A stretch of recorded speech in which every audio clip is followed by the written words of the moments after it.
We are, Judge. I'm Mr. getting Cuff, Ms. I would Roberts. remind you that you are under oath. Just have a seat. I think I told our clerk 1:30, so she's not back in here, but we'll go on without her.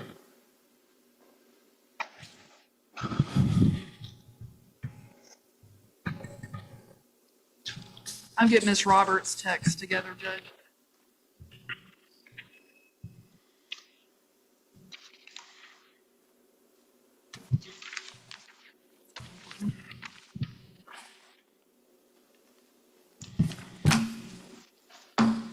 Try to condense it down.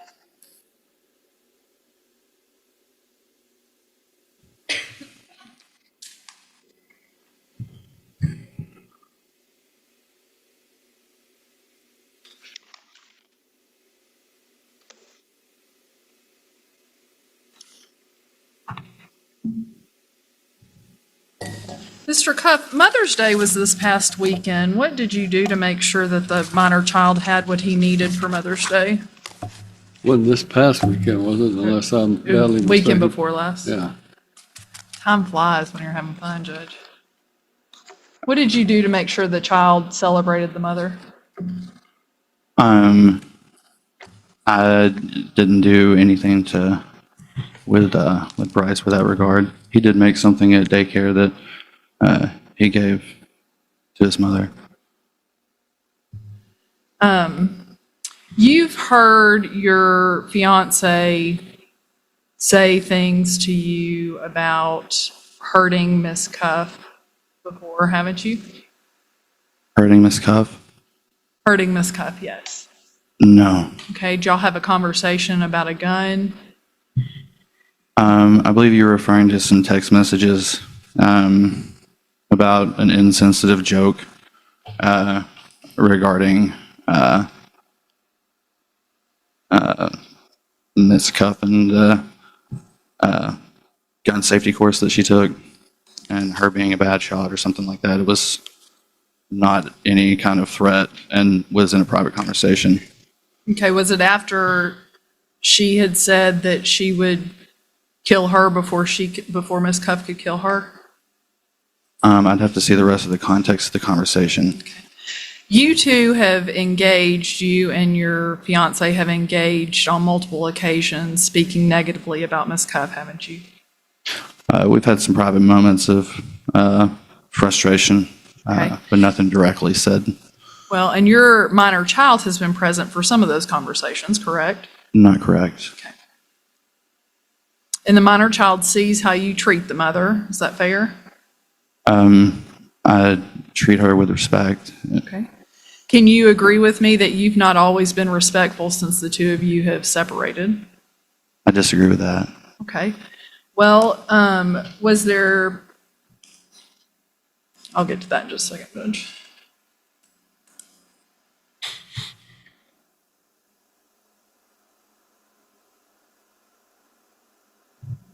There have been multiple occasions wherein you've allowed your fiance to be on the phone calls between you and Miss Cuff, is that correct? Yes. Okay. And what purpose does that serve, sir? At the time, I believe you're talking about prior to the temporary, it was to help me if there was anything that was said, because there was a lot going on. Again, it was a emotionally volatile point in time where a lot of things were being said, and I was trying to focus on executing the call with my son and enjoying him having an enjoyable call. And so I wasn't so much focused on all the other things that were occurring on the call. Okay, but there were phone calls between you and your wife wherein, or your now ex-wife, wherein you had your fiance now be a part of that phone call because your fiance didn't want you to have conversations with Miss Cuff by yourself, did she? That's not true. Okay, well, why did she have to be a part of the conversations, all of the conversations? She wasn't a part of all of the conversations. Does she know she wasn't a part of all the conversations? Your fiance? Does she know? Yeah.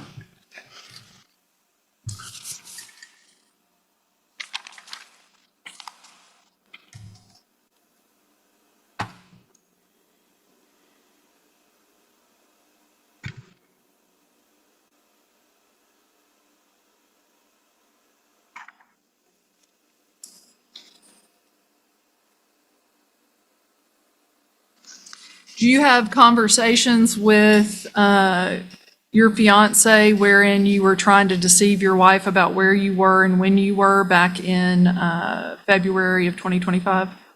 Yes, that was the point of separation. Okay.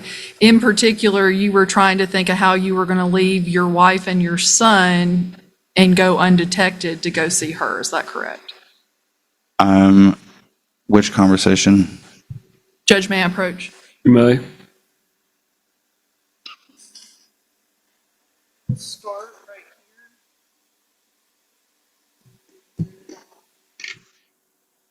right Absolutely. I'm trying to think of the best approach. I could say I have to be in office and could be there by 7 a.m. down here. She doesn't leave until 7:15. So if I'm work from home, then I'd have to wait until she's out of Dixon and then leave. And on this date, your wife was taking care of the child. Is that correct? No, I don't believe so. I believe this was a work day where that he would have been at daycare. It was the very first. And they're front side and back side. Careful. So she would have taken the child to daycare, is that correct? That's correct. Okay. And so she was caring for the child and you were Yes, these never materialized. I'd submit that. These are going to be collected, right?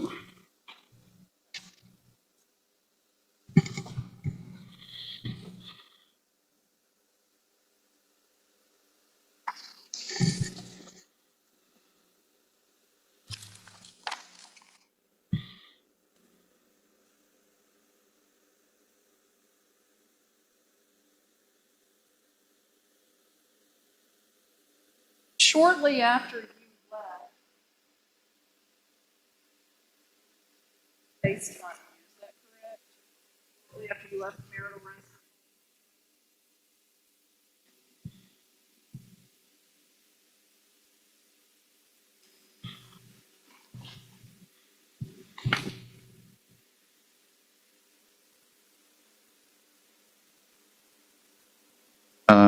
Which one are you referring to? Right here. Miss Cuff. Yes. And your child's wanting to FaceTime you, is that correct? I don't see where you're referencing the FaceTime call that he wants to Or FaceTime. she wanted to call you? The child wanted to call you? Where is it? Down in here, and then you say, what is your response? Can you point me to where that we're talking about the call? I'm not seeing that, ma'am.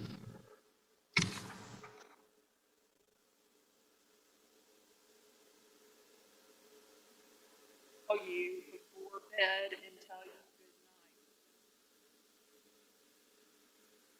good night. You see that?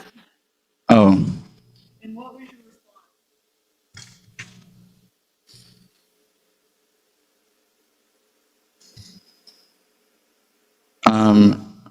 that I can't answer because I'm on a plane. You want me to read line by line? What was your response to your fiance about the request for your son to call you? Starts with the word shit. That was shit. I feel like she's using him to do this to me, and I can't answer because I'm on a plane. Okay. Where were you on a flight to, sir? Washington.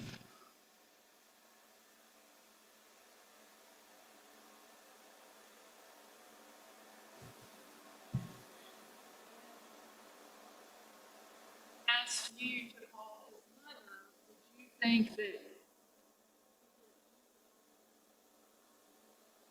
respectful or accurate that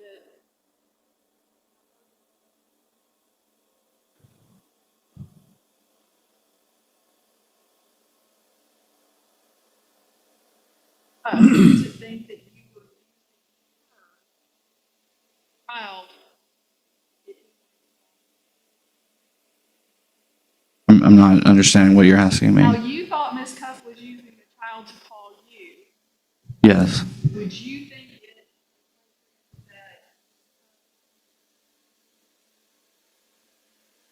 that if you reached out to her and she wasn't available, do you think it would be reasonable for her to think that you were using the child? No, I don't think that she would. I mean, I feel like I'm speculating on what she would think.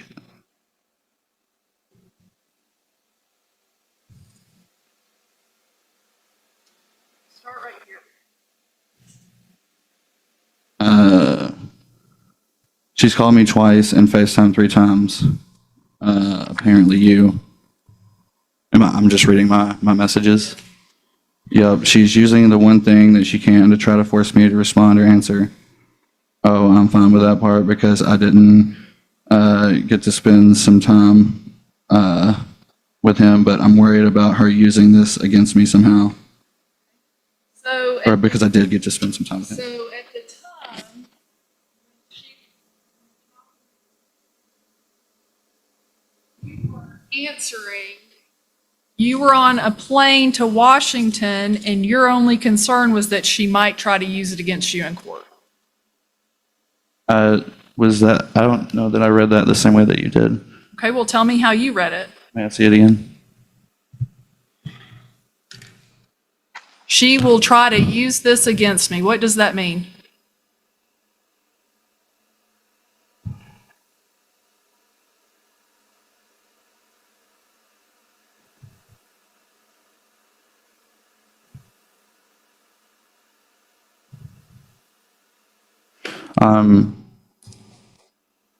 Does it mean what I said it meant? I think this doesn't.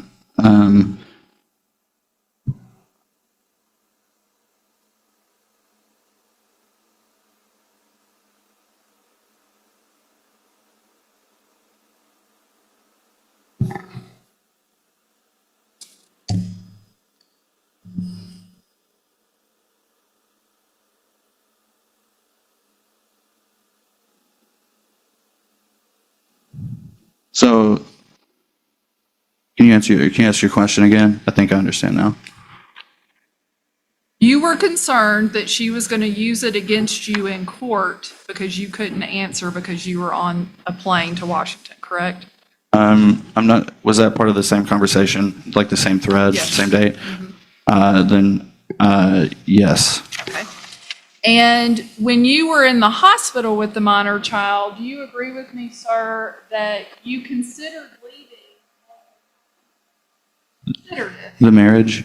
No, you considered leaving the hospital multiple times.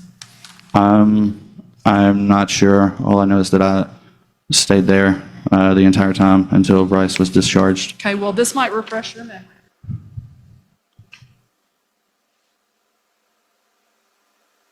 Right here. In context, was your fiance upset with you about that?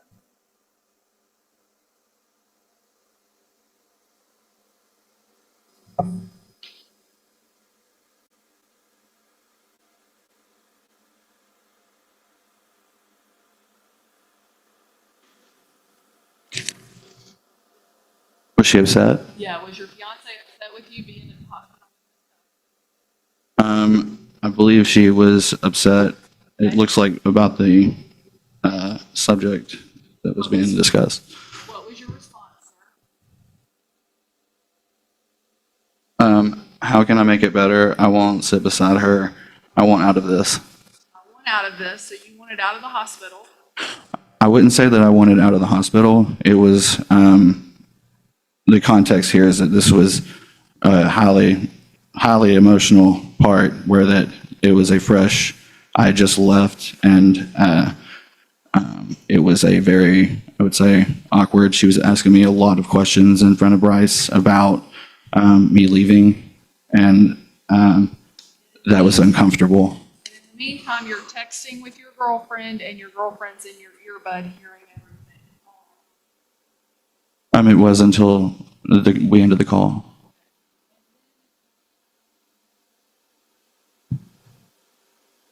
Yes, I think if I leave, she's going to use it against me. So the only reason you didn't leave the hospital on that day That is not correct. is that. I would not have left my child in the hospital. I have been with him. He has had other issues where that he went to the ER another time for he had turned blue at daycare, and I was the one that picked him up and took him to the ER. I would never leave him behind like that in an emergency situation or any situation. Okay. And during the same time frame, she could be in your ear, is that correct? Honor, I know your ongoing ruling from last time was considering what I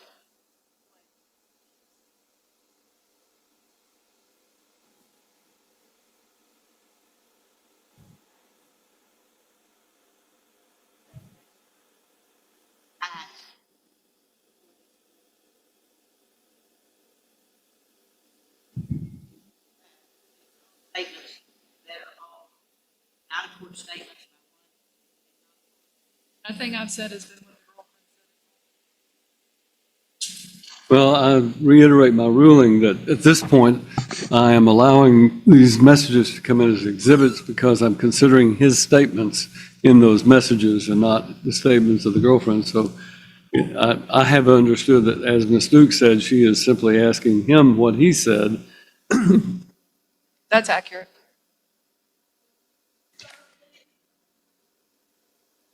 What did you tell her? We can text, and you can be in my ear. Will that work? Were you trying to appease her? Yes.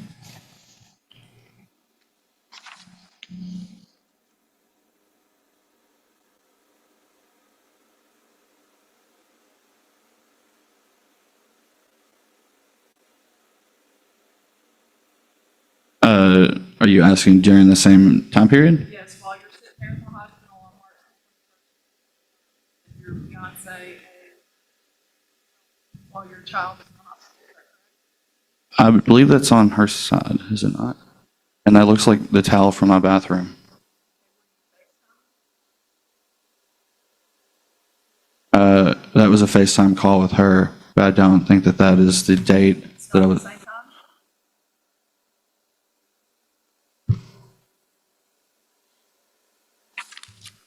I'll take that one out, Jennifer.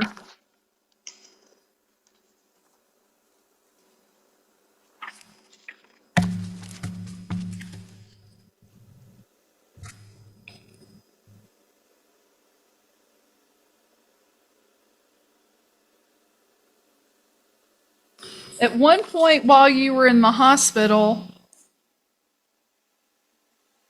still haven't done the CT.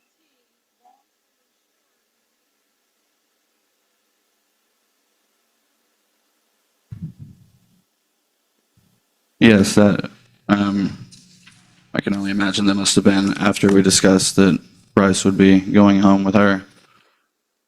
Okay. But otherwise, I did have plans to leave that night. Okay. If you would, please hand that to Ms. Collins. And one of your last statements were, I let her take him, meaning your child, if I let her take him, I could literally leave this morning. Yes, that's correct.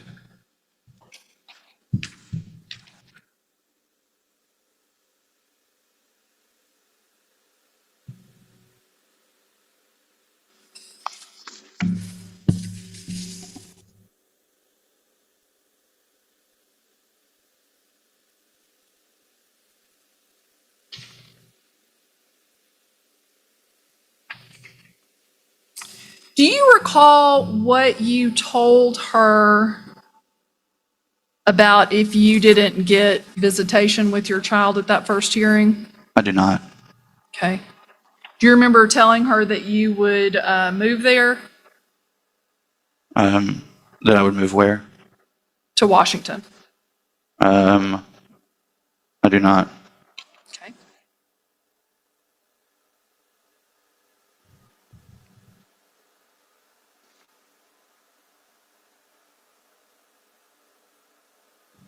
said, I wish I could move there or you move here. Correct. Yes, of course, Bryce. My family is here. And what did you say regarding what you would do? I said, hang on, I need to read the thing for context.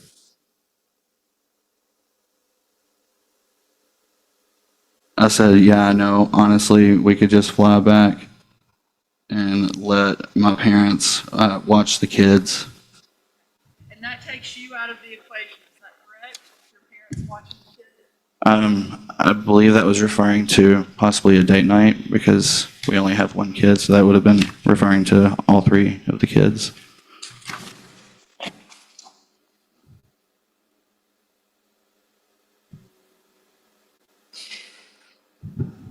And there was one occasion wherein you planted your Jeep at your parents' house and took their vehicle to the airport to keep Miss Cuff from knowing you were leaving to go to the airport. Is that correct? My parents would give me their Jeep and then wash mine for me. They washed my vehicle and they've washed hers before too. Okay. But in your text messages, you disclose why you're doing that. You agree with me? So that you would go undetected That she would drive by and see my Jeep. at your parents' house? Wait, that my Jeep would be at my parents' house? Yes. Or I'm sorry, your Jeep would be at the house, at your house. At least until the point that they were going to take it over there.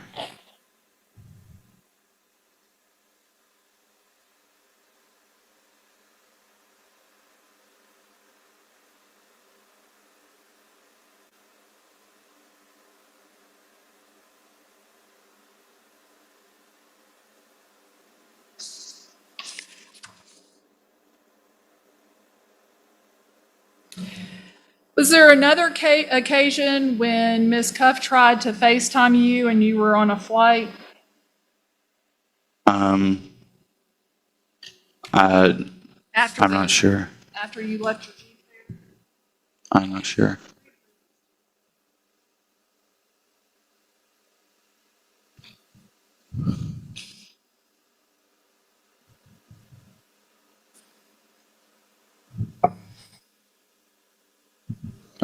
Where would you like me to start? At the top? Mm-hmm.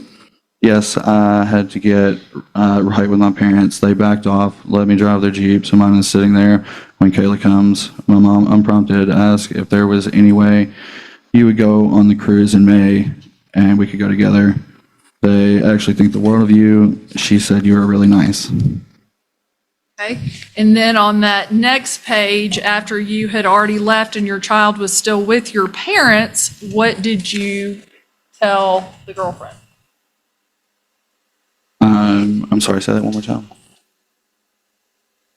Already left.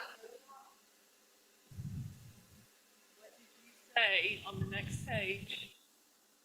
Yeah. Kayla just tried to FaceTime me. Yes. Okay. And down at the bottom, what did you say? I said, do I lie and say I'm there? Okay. And did you lie and say that you were with Bryce at your apartment? Yes. When in fact you weren't. You had chosen. That is correct.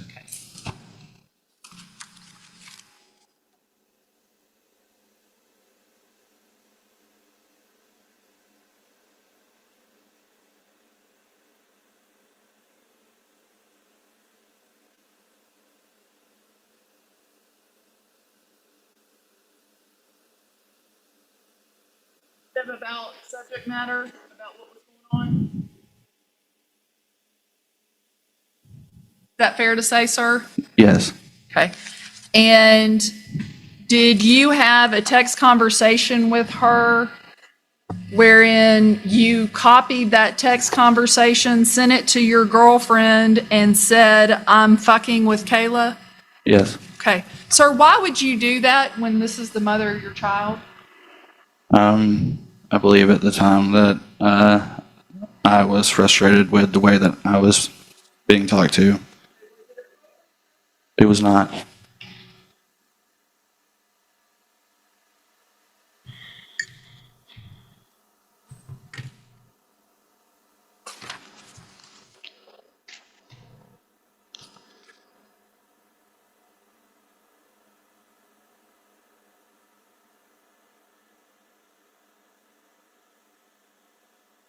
And at one point in time, you reconciled and said, it sounds like I'm not getting 50/50.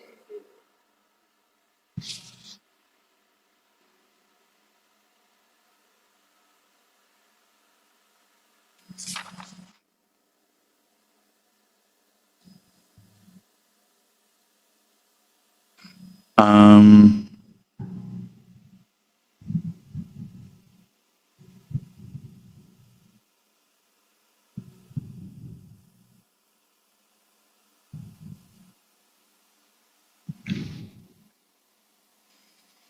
I think at that point in time, do you have the date on this? This was all prior to the, It was the prior to court, I the agree, it was temporary, prior to April the 2nd. This is around March the 27th.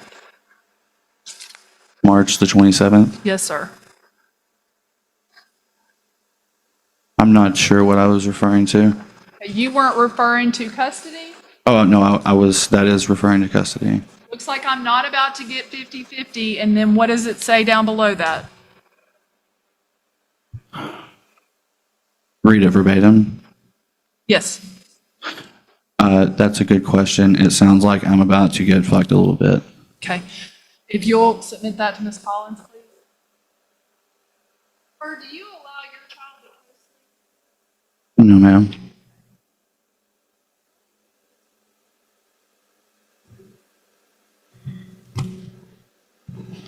When you say co-sleep, are you referring to, my understanding is that is sleeping with your child in the bed at night Is that child sleeping on your chest?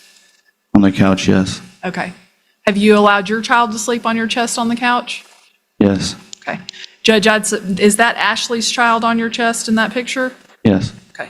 I'd submit that as part of this.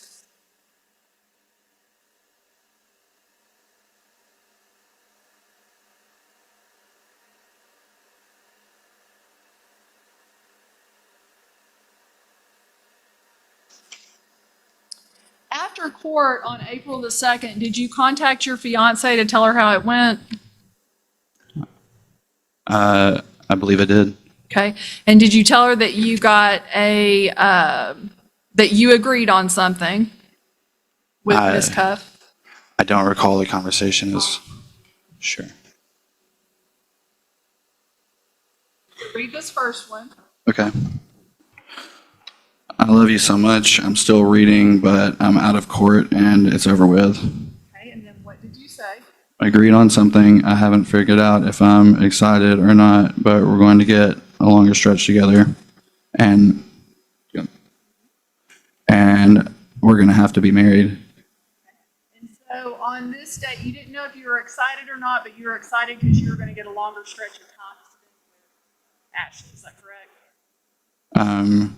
Excited to get a longer stretch with Ashley. Yes.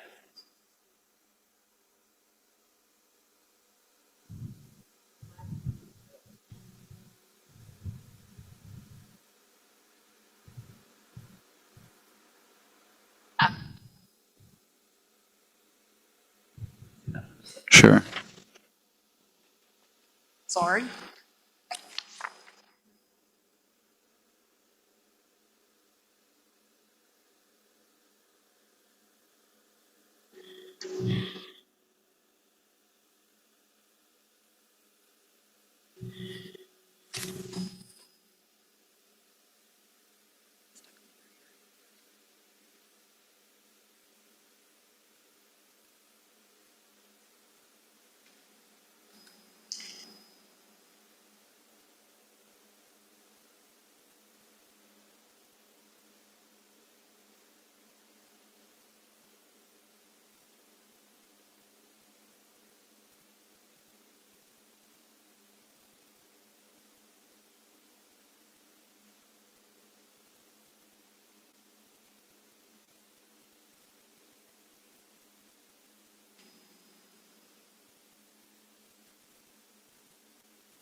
Then you tell your fiance that you got a 60-40 schedule, is that correct?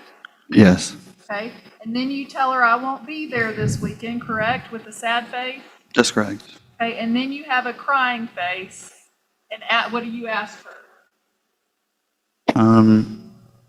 Should I hop on a flight tonight?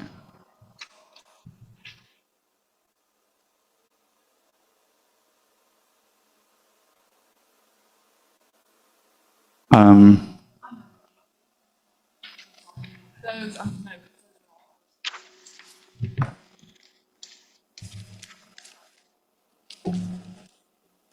Is it fair to say that Ms. Cuff has done her best to keep you informed of things going on with the child?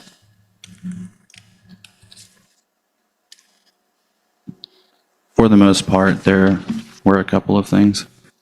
Name one.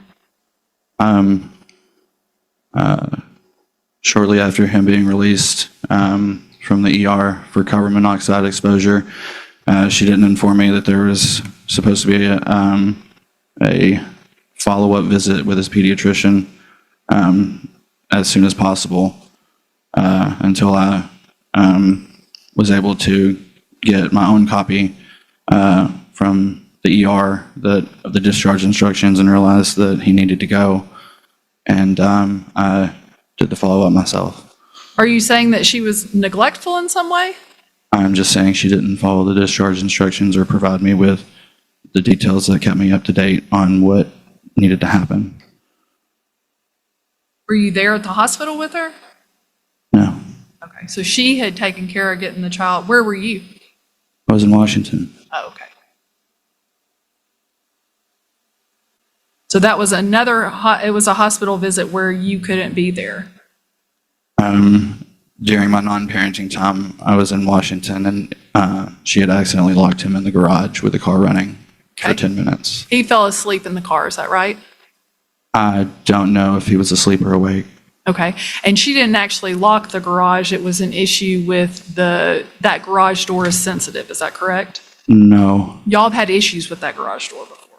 there were issues, but that was not the cause of the garage being closed. Okay, and did she act promptly and make sure you knew that it had happened? I believe my mom called me first to tell me To tell you about what? what was that he had been locked in the garage. Okay, is that because she called your mom for help, to somebody come down there to help her get him out? Yes, Okay. And in your mind, did she handle that appropriately to get it done? yes, Okay. But you were in Washington and could not tend to your child? during my non-parenting time, yes, I was in Washington. Now, you agree with me, sir, at times, even after you guys came to court, she would ask you about the child's day and ask for details about the child, and all you would generally respond was, he's fine. Is that fair? Yes. Okay. Well, when you say details, like, are you saying I didn't answer her specific question? Yes, all you would say is, he's fine. I think that I addressed, if she asked for a detail, I don't think I withheld that information from her. Okay?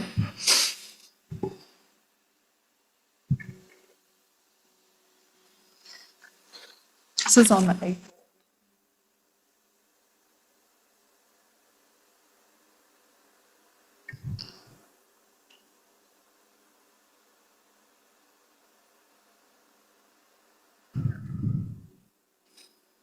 Hey, could you at least let me know how he's doing? It's really hurtful that you don't want to tell me anything. I'm a good person. I'm not crazy, even though you like to think that. I'm a worried mother. As I know, you know, after being with me for 12 years, I don't have a lot of trust in others to take care of my son. So when he's not with me, I just need more updates and reassurance. You know this about me. Can you please just work with me on that and understand it's not about you, it's about him? Okay, and what was your response? I said that he was fine. Okay, that's the next part of the cumulative exhibit, Judge. Now, prior to the hearing on April the 2nd, 2025, the two of you had agreed that the minor child would go to an Easter egg hunt with the mother. Is that correct? I think, wait, an Easter egg hunt? Yes. would do Easter with the mother? Yes, in the parenting plan that we had informally agreed to prior to the temporary being adopted, we had tentatively said that he could go with her on Easter. Okay. And when you didn't get what you wanted in court that day, or what you allegedly didn't want, you informed her that you would be exercising the Easter holiday. Is that correct? Yes. Okay. And did the child have to miss out on what the child usually does for Easter? No, he did not. Did the child miss out on an Easter egg hunt with the mother's family? Yes, he missed out with the mother's family, but we did an Easter egg hunt at my parents' house. Is there any reason why the child couldn't have just gone to that Easter egg hunt and come back to you? We haven't celebrated Easter with my family since we had been together. So with it falling on my parenting time, I wanted to get to Okay, celebrate. that's kind of my point. Traditionally, you guys had never celebrated Easter with your family, and it was more traditional to celebrate with hers, correct? Yes. Okay, and the child had always attended the Easter egg hunt with her family. Is there any reason why she couldn't have had 2 hours for that child to exercise that Easter egg hunt? I don't know that 2 hours was the request.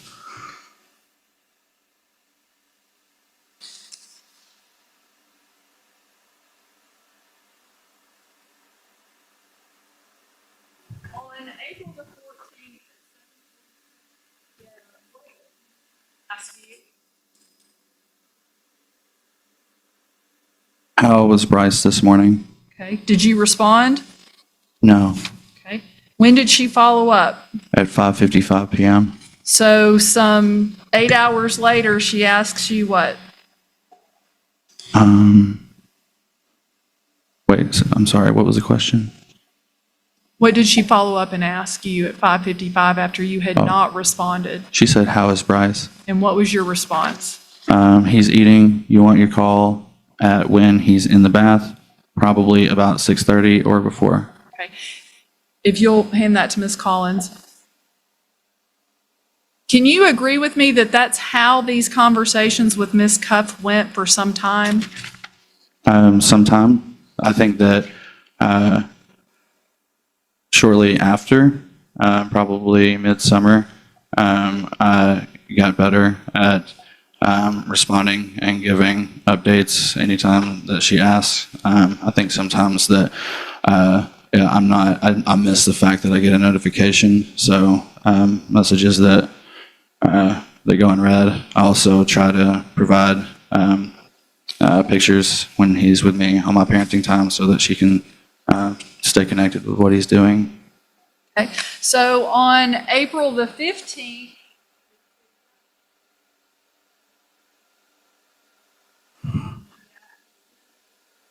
later, you don't apologize for missing the notification. You don't do anything like that. Were you intentionally ignoring it? Pardon me. I'm not sure what I was doing at this time. Okay, but you agree with me, sir, that you didn't respond and it took her 2 times asking you? Yes. Okay.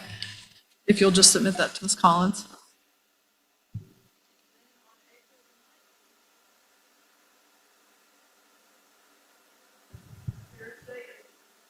The exact same thing to her. Yes, I believe these are all within the same time frame for which this is something that isn't happening. If you'll hand that to. Judge, if I may have a moment. You may.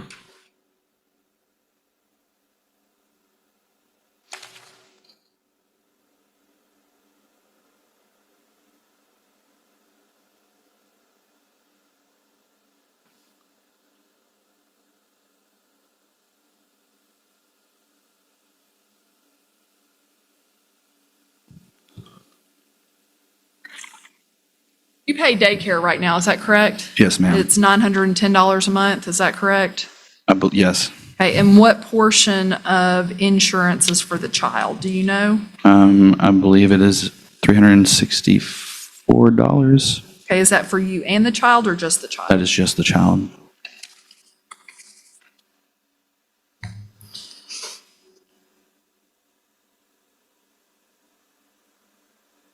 I may have a moment.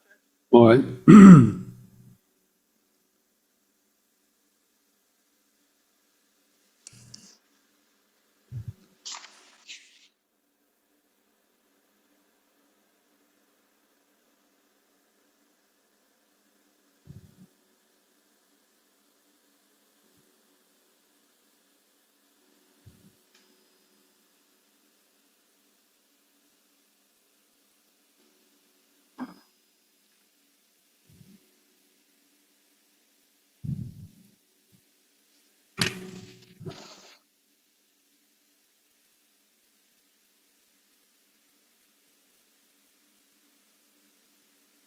How many times have you rented a hotel?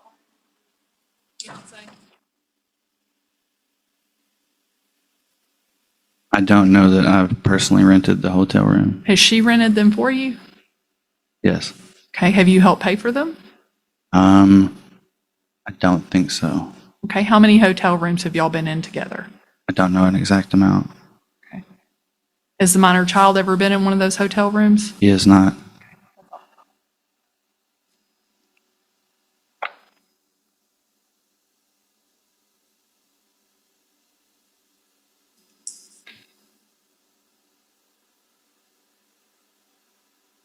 Ms. Roberts? And I questioned you, and Ms. Duke had every right to cross-examine you. You had an affair on your wife. That's correct. You continue that relationship now. Yes, ma'am. Your girlfriend is now turned into your fiance? Yes, ma'am. Was your girlfriend married at the time that your relationship started? She was. Is she a jealous individual? Not generally. Okay.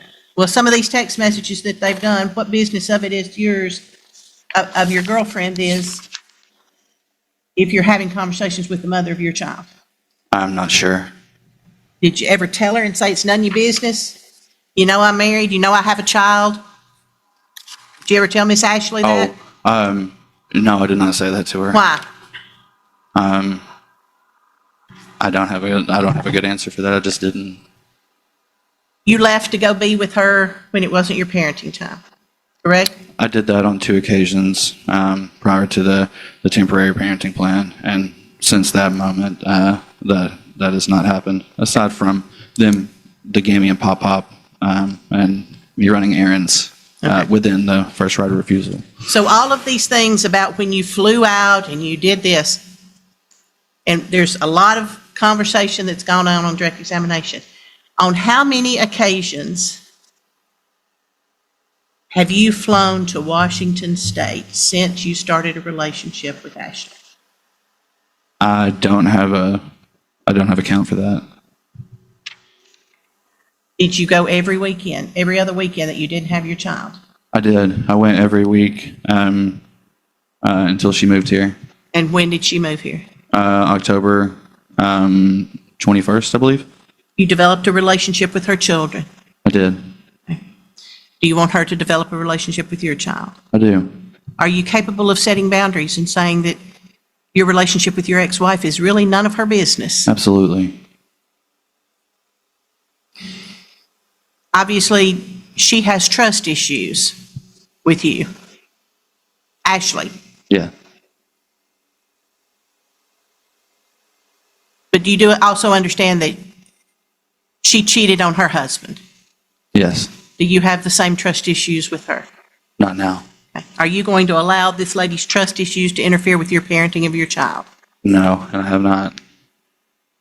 Was there discussion about you ever leaving and moving away and leaving your child here? Not leaving my child here. There was a discussion about who would live with who, but ultimately it was the only option was for her to move here.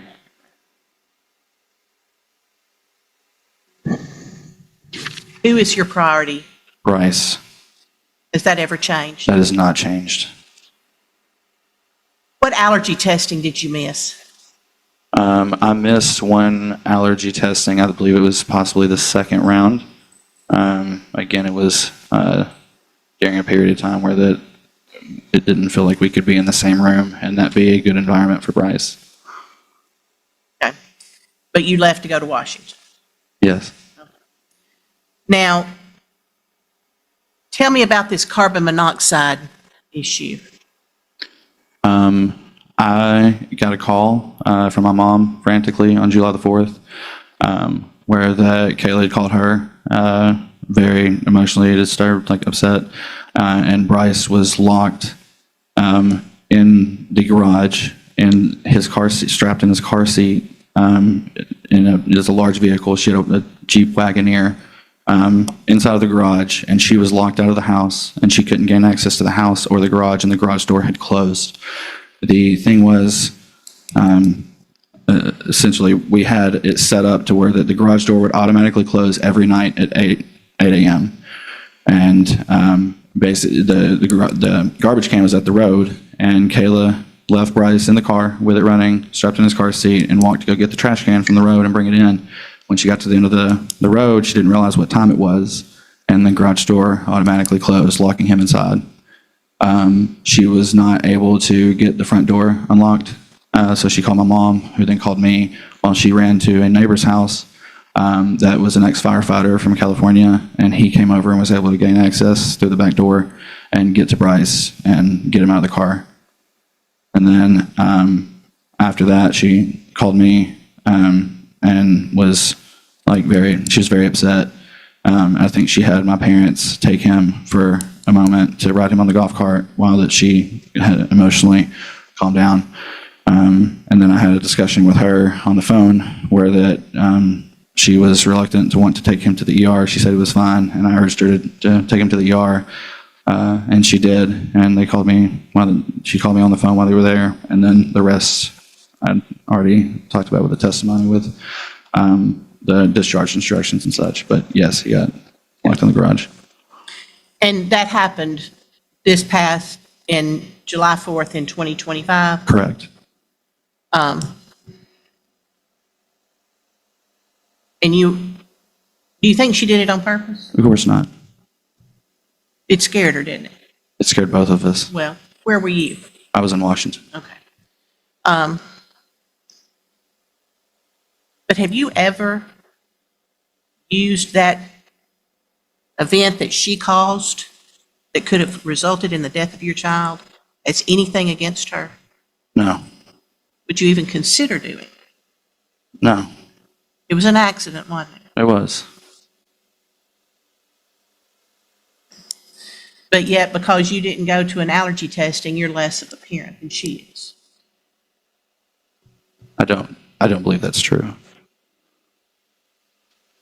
And because you've gone on with your life and found somebody else in your life. Yes. And you didn't run back into court and seek some emergency custody because she could have killed your child, did you? I did not. You think it reflects badly on her as a parent? I think that it's representative of how fast that a child's life can be taken. And it's a scary moment, but I don't think that means that she's a bad mother. And y'all have continued this schedule, correct? Yes.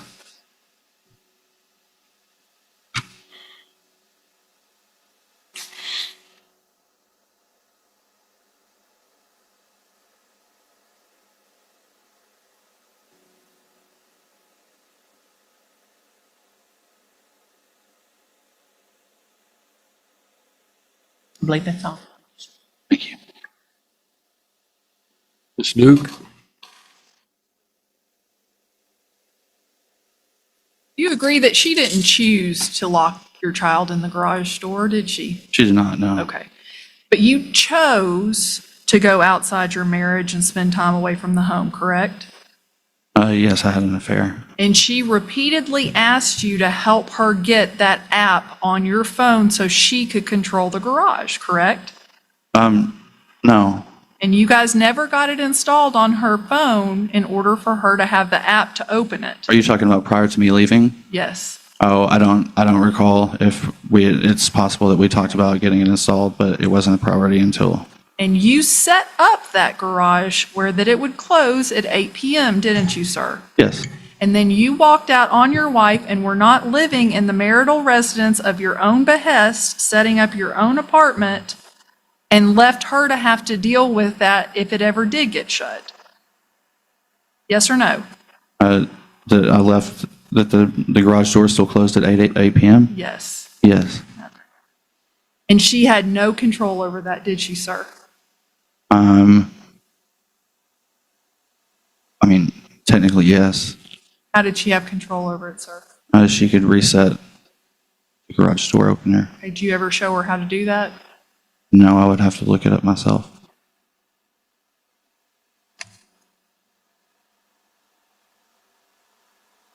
Mr. Cuff, your Yes, sir. wife's a fairly young woman by my standards. Both of you are young. I fully expect that she's probably going to meet someone and she may end up in a relationship with another man. What I want to ask you is, how are you going to feel when that new man in her life starts telling her how to control your son and how to interact with you? In other words, do the same thing that Ashley's doing in this situation. If the new man comes in, you're going to like that? No, sir. You wouldn't, would you? No, sir. All right. You understand that you and your wife are the parents of this child. Yes, sir. Ashley has no say in this. You understand that? And I'll tell her that if she comes in here to testify. But this is a decision that I don't care if you marry her. The decisions that are to be made between you and the mother of this child. And that's not to say you can't have people in your family who will contribute and discuss it with you. But as far as telling you what to do or whatever, or conspiring with you to do something that, the way it makes it almost appear here, you understand that Ashley's out of it. Yes, Your Honor. Right. And you wouldn't like it if she had some man telling her what to do and keeping you away from your child, for example. You wouldn't like that, would you? I would not. All right. Step down. And by the way, you can get a keypad put on the outside of your door like I have in my house, and all you can do is put a code in there and it'll open the door to prevent this kind of thing from happening in the future. Did they sell the house? I didn't think you sold the house. And again, I could just ask him one question. Just have a seat. She's going to ask you a question. Let's get it on the record.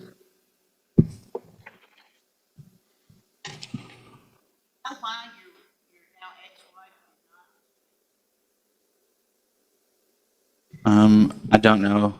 The battery, I believe, was taken out of it, but I don't know why. It did have a keypad. For the garage door? Yes. Not possession of the door? Yes, ma'am.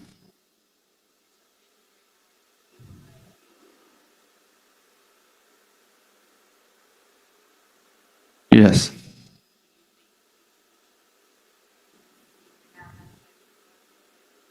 Yes, I think we both would have had to read the instructions. Yes.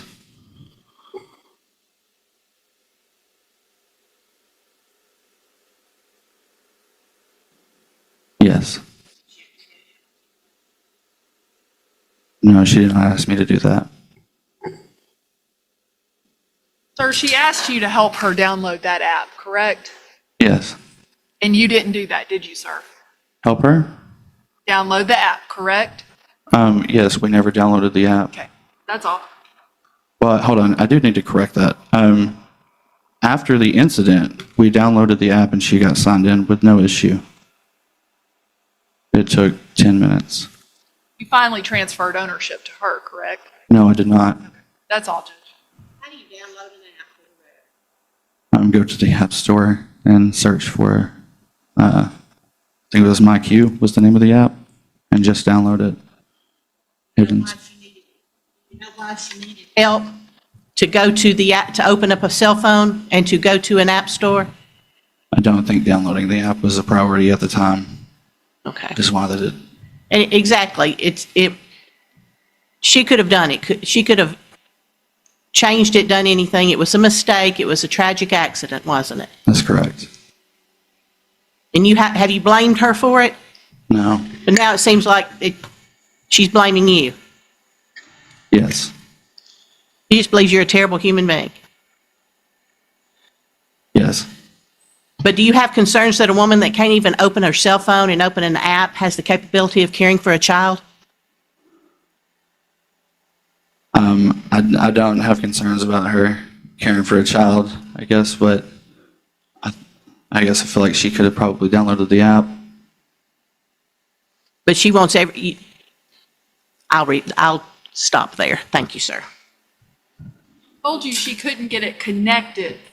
Is that correct? The app was downloaded, but she couldn't get it connected to the Wi-Fi at your house. Is that correct? The Wi-Fi should have been connected through the phone. That's all. Thank you. You may step down. Your Honor, Ms. Duke and I discussed this prior to the break. Do you want to go on and hear from the parties first? Might as well, I guess. That's usually the way it works out. Yes, So.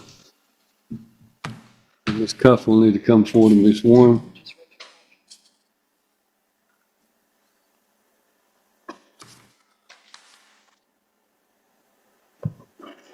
And if you'll face the clerk and raise your right hand to be placed under oath.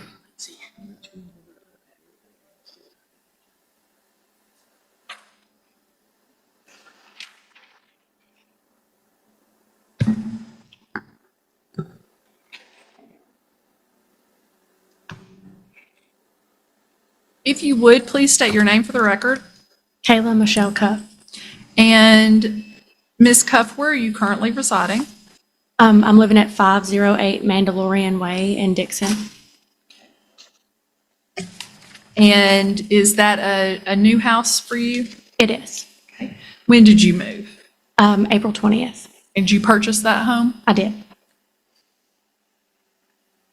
And who resides there with you? Just me and Bryce. And has he adjusted well to that home? He has. Okay. What school are you currently zoned for where you are? Stuart Burns Elementary, Burns Middle School. And prior to the divorce, did Mr. Cuff ever have any issue with Burns? No, I don't think we ever really discussed it at all, but we were fine. We knew that Burns is a great school system. My nephew goes there. Okay. So this child has friends at daycare, is that correct? That's right. And you know these children? Yes. And where are some of his good friends zoned to go? Burns Elementary, or Stuart Burns Elementary. Now, in fairness, his best friend, where is the best friend zoned? Charlotte. Okay. Nobody lives in Charlotte, though, is that right? That's right. Did it surprise you that Mr. Cuff didn't know that two of the best friends, or two of the really good friends, were zoned for Burns? Not really. He didn't really have a relationship with their parents like I do. So I've taken Bryce to extracurriculars with those kids and their parents. And have you made sure that he sees those children outside of daycare? Yes, we go to exchange birthday party visits and things. Okay. Who usually does the birthday parties when Bryce has birthday parties to go to? Most of the time they follow my parenting time, so I take him. If it's, like his birthday parties, we invite his friends. It just depends. Last year, Matt had him for his birthday weekend, but. Okay. Tell the court a little bit about that. Yeah, so I had tried to have a joint birthday party last year. I was hoping, as a mom, you never want to miss those moments. His birthday fell on Matt's parenting day, so I did miss out on that. That was hard. First birthday that I've missed since he's been born, but I tried to see if we could do a joint birthday party, just so I didn't have to miss that moment in either of us and our families. His response to that was he's not open to doing a joint birthday party unless Ashley's allowed to be there. And there was a court order that said Ashley could not be around, so he refused the joint birthday party and wouldn't let me show up. Okay, so Ashley was the issue, That was the not you. stipulation. You heard him earlier say that it was the tension between the two of you, but his explanation to you was that it was Ashley. I think he cited that he was worried about how we would all get along, and my family has been very nice to him and treated him very well during this process. So there was none of that on our end, but his biggest reason was maybe next year when Ashley's allowed to be around Bryce, we can talk about it again. Okay. Now, you've seen all the text messages between Mr. Cuff and Ashley. At this point in time, are you ready for that to be water under the bridge? I'm ready to be able to move on with my life, and it's to have the stress of that behind me. I think there's a big burden with that, but I am a little concerned about the environment that my child will be raised in, with the volatility of their relationship. I am very concerned about the household dynamics that he's going to be in when he's not with me. Okay. Did it come to your attention that Ashley always had to be in the middle of your And again, conversation? Your Honor, I'm going to object just to the leading. Sustained, don't lead the witness. I won't. Tell the court what your concerns were.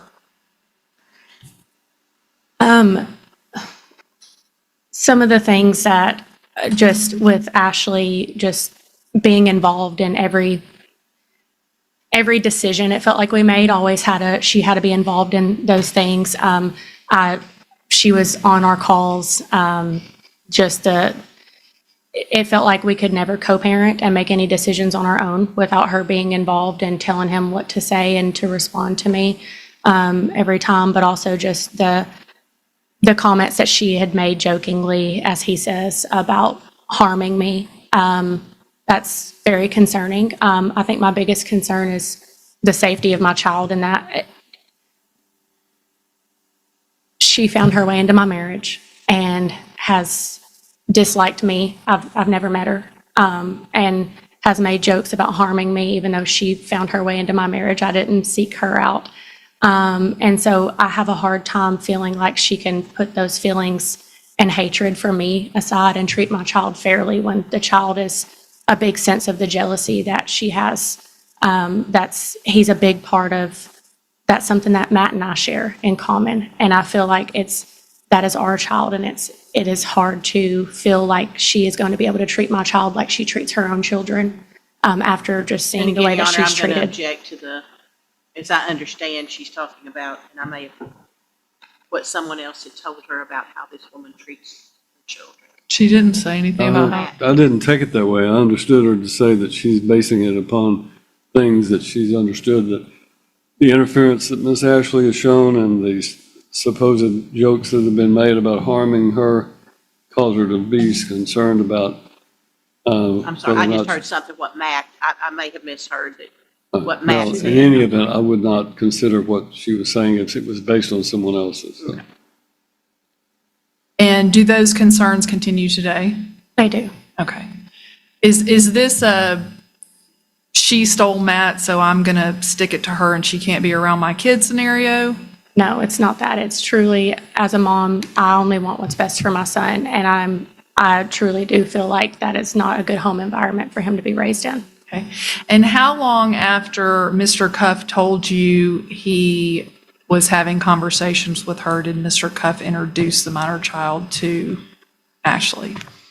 So I had to find out on my own that there was an affair when he left me. He just told me he wasn't in love with me, and left me to find out about the affair on my own 2 weeks after he left when I discovered that, so about mid-March. And then, as he testified earlier, March 18th was whenever he introduced Ashley to Bryce. So I wasn't made aware of that until after the fact. I actually found out the night that we were in the hospital. That's when he disclosed to me that Ashley's already met Bryce. So all of that happened without my knowledge, and I had to find out after the fact. Okay. And since April the 2nd, have you determined that your minor child has some familiarity with her children? He has. I didn't even know her children's name until the discovery process. I had no idea of any of that, and he had come home talking about her boy Jojo. He had named Jojo specifically, and I did ask at the time, because I didn't know who that was. I said, "Who is Jojo?" And he started crying and said, "I don't want to talk about Jojo. I don't want to talk about Jojo." And so And again, Your Honor, the inference, I'm not going to object again, the child saying they've met the child, anything, but anything further than that, making, crying, and things like that, it's hearsay, and I would object to that. I mean, the child said the child's name, I'm not objecting to that, but anything, the dramatization of her child, I do object to.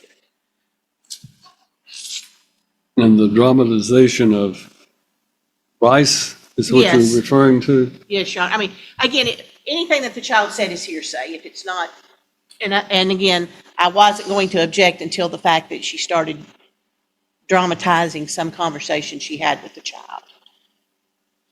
I can ask it in a different way. I can ask that. Well, re-ask the question. It strikes me that any witness can testify about what they observe. That's what I was. Interpreting that as having some sort of psychological or, it would seem to me would not be appropriate, but I think she can testify about what she observed about the child. So. Was the child upset when he realized he told you who JoJo was? Yes. Does that give you cause for concern about conversations between Mr. Cuff and the child? It does.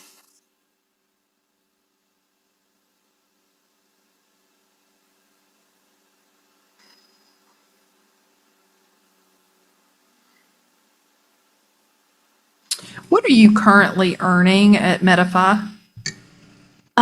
Salaried position, it's about 81,000 a year. Okay. And is that a little bit higher than it was when we did our discovery? A little bit. I just had a slight raise in March. Okay. And when Mr. Cuff testified about daycare and about the insurance, do you have any problem giving him credit for that? It is what it is on child support. Right, no problem with that.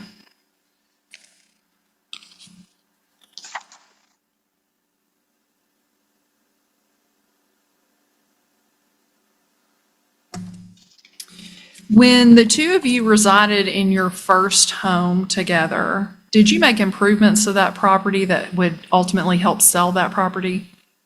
I would say, I mean, we didn't, as he said earlier, we didn't do a lot of upgrades or anything to it. We did fence in our back patio area, but yeah, it just in terms of, we both maintained the home, kept it clean. That way it wasn't ran down whenever we sold it. I would say yes in that regard. Okay. And when he insisted that only his side of the family he was the only financially contributing person to the home initially, were those monies gifted to the both of you? They were. Okay. So it wasn't his financial contribution, it was the both of you. That's right. As far as I remember, the gift check said Matthew and Kayla Cuff, and it was a gift.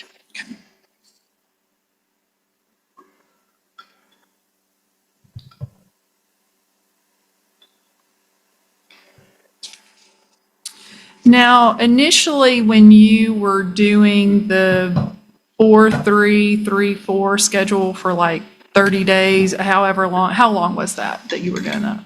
It was, I guess so. He left February 23rd of 2025. And so we did that until April 2nd, until we had our temporary parenting plan.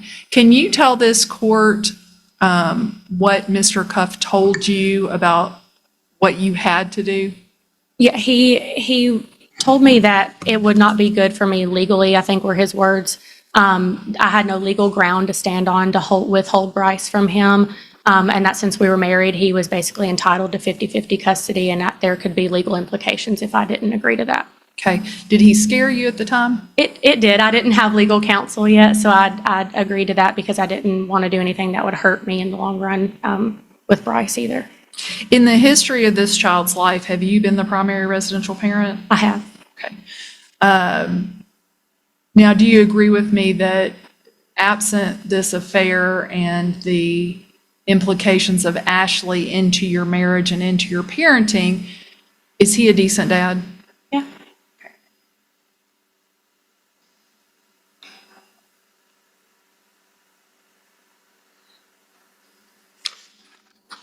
When he was talking about the gym earlier, can you tell the court what time he forfeited with the minor child in order to go to the gym or go on his affair with Miss Ashley?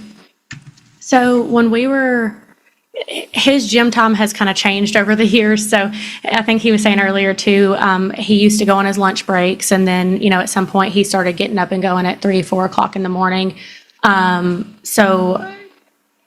Well, later in our marriage, I would say, I'm trying to think, probably 2024 and then early 2025, he really kind of adopted he would go early in the mornings while we were still sleeping most of the time and be back around the time I needed to leave to take Bryce to daycare and head out for work. And then he would go a second time on lunch breaks or on the weekends. It would be early morning workouts and then at lunchtime still on the weekends. So we would miss that, especially that lunchtime with him. Depends on how long his workout would take in the morning. Sometimes he wouldn't make it back to tell Bryce goodbye for daycare in the mornings, things like that. But it became, he was going just once a day, 3-4 days a week, and then it became twice a day, 7 days a week, because he was going and having the affair and calling her during his gym time. So he would find extra time to leave and go to the gym to continue to have a relation with her without me there. And during this time period, was he waiving time with the minor child? He was. Okay. More so on the weekends, of course, because he would be at daycare during the day for his lunchtime, but the weekends for sure when we would have time as a family.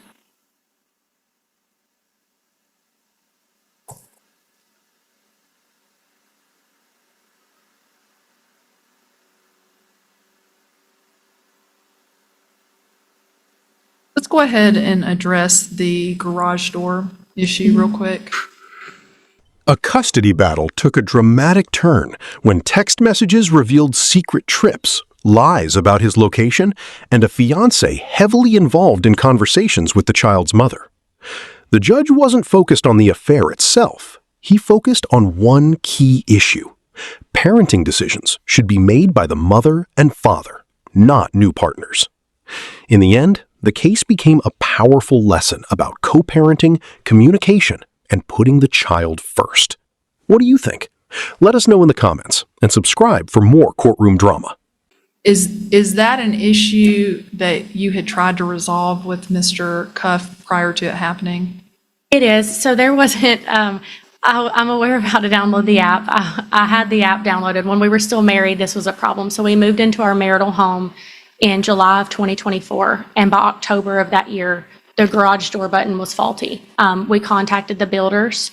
They had to have an electrician. An electrician was supposed to come out, but we had to go through troubleshooting steps with the garage door company before we could have an electrician come out and it be under warranty and all the things. I did ask that he help coordinate the troubleshooting steps with that because he worked from home 5 days a week and I drove to Brentwood. And he never did. He told me that could be my responsibility. So that never got coordinated. And I do understand that I could have done that too on the days that I was home, but it was easier. He's more tech savvy. So I thought maybe we would get further with him doing that. So that was just something that we both kind of neglected getting fixed. So with that, the code on the outside of our garage, that whole system failed. So the code on the outside of the garage would not work. There was no battery removed. It never connected with the internal system inside the garage. So yes, I did. I had the app downloaded. I had asked him, I was having trouble connecting it to the system to where I could control it from my phone. I asked him to help me with that, and instead of helping me, he decided to download on his phone instead. And he created the account and took ownership of that and never gave me backup ownership. So I could not control the garage door from my phone. And then I did not gain access until after that night in the emergency room. And when he said that you said the child didn't need to go to the emergency room, was the child visibly okay? He was, and I'm a nurse, and I kind of inspected him after the situation. It was a terrifying situation. I understand that. I have a pulse oximeter at home. I immediately continued to monitor his oxygen levels very closely, his heart rate. I checked his skin, any signs, blueness, anything that would alert me that we're having some respiratory oxygenation issues that I need to address. I would have flown to the emergency room. He was awake, alert, oriented, no confusion, no signs of carbon monoxide poisoning at all. So I was just closely monitoring him. If there had been an issue that he seemed to decline, I would have had no issue taking him. And during this time period, Mr. Cuff was where? In Washington. Now, Mr. Cuff can't tell us really how many trips he took to Washington. Do you happen to know an approximate number? I couldn't without trying to do some basic math, but it was 1 to 2 times a week, depending on how the weeks fell. On his short weeks, when he only had Bryce for 48 hours, he might fly twice within that week span. And that continued from February to end of October when she moved here. So count that up, 1 to 2 days, or 1 to 2 times a week for that many weeks. For about 6 months, is that right? Yeah. 52 times? Probably. And I think only 2 of those times she flew here, so maybe subtract a couple from that. Did you come to find out that he had gone on trips with her? I believe they did at one point, yes.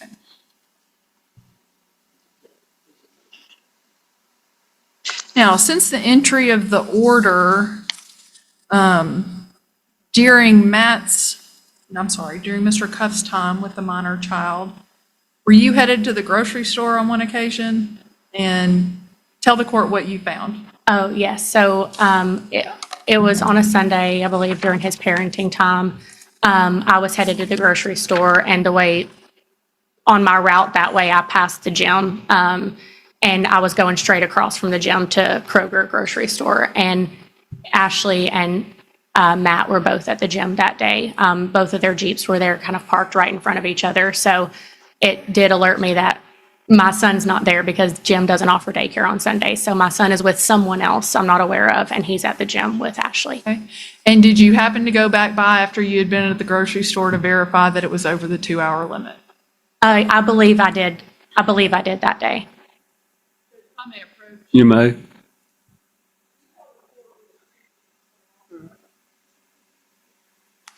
So Matt's Jeep is this gray Jeep Rubicon, and Ashley's is this bright red Jeep Rubicon. Okay. Judge, I'd submit that as the next marked exhibit.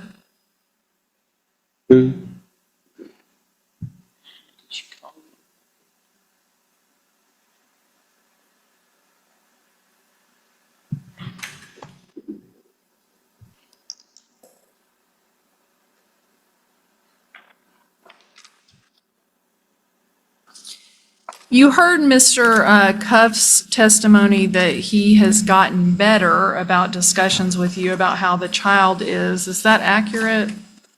Over these last couple of months, probably, it got a little bit better. It's probably more frequent now, but yes, for the first several months, that was not the case. It has gotten a little better. Okay. And was it difficult? Did you stay concerned about your child? Tell the court a little bit about what you went through not getting responses from him. Yeah, it's unnerving as a mother, a parent in general, when you don't have your child for days on end and cannot get any kind of response. But I would every single day that he had Bryce, I would message, "How is Bryce today? Can you tell me about his day?" For weeks, months, probably, I would get no response. He claims he didn't see the notifications, but on App Close, it shows that he opened and read the message and chose to leave me on read. So I could see that he had actually seen it. That did bother me. I'm going to object as to the foundation. I don't, what it shows or doesn't show on App Close as far as anybody can open it and read it. Well, sustained. Did he respond? No.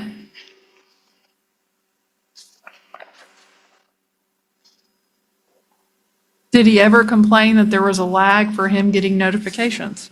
No. Did he ever apologize for taking 8 to 9 hours to respond to you? No.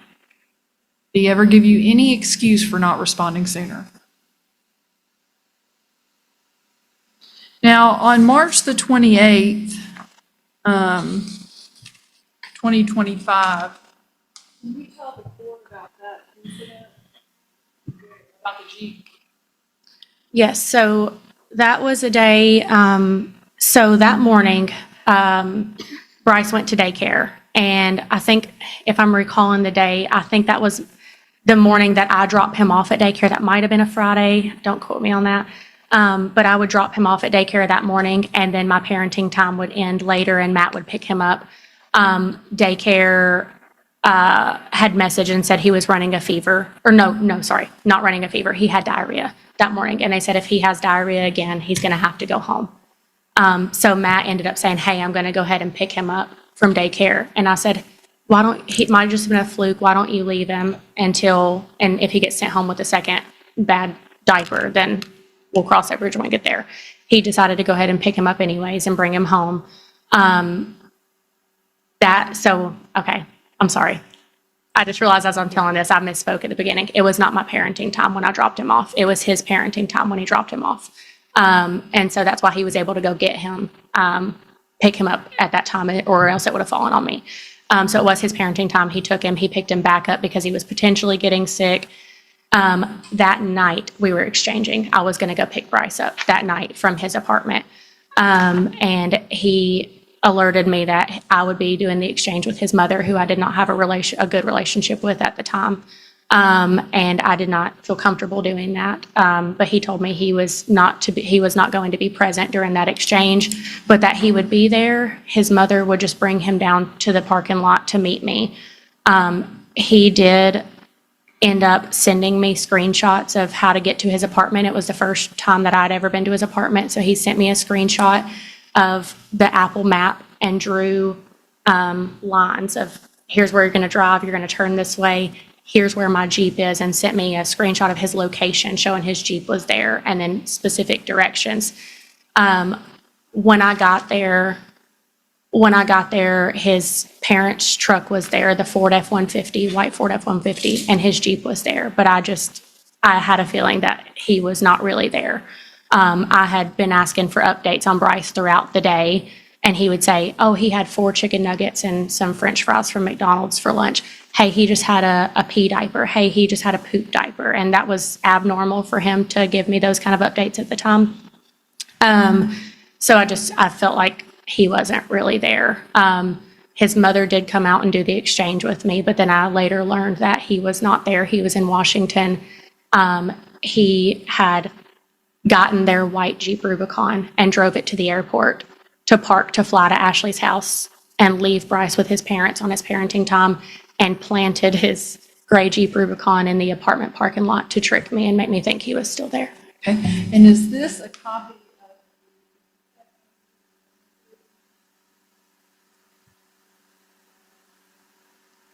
They are.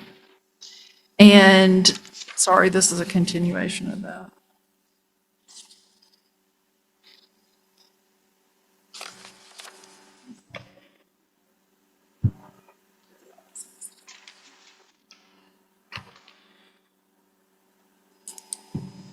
Did he lie about being there? He did.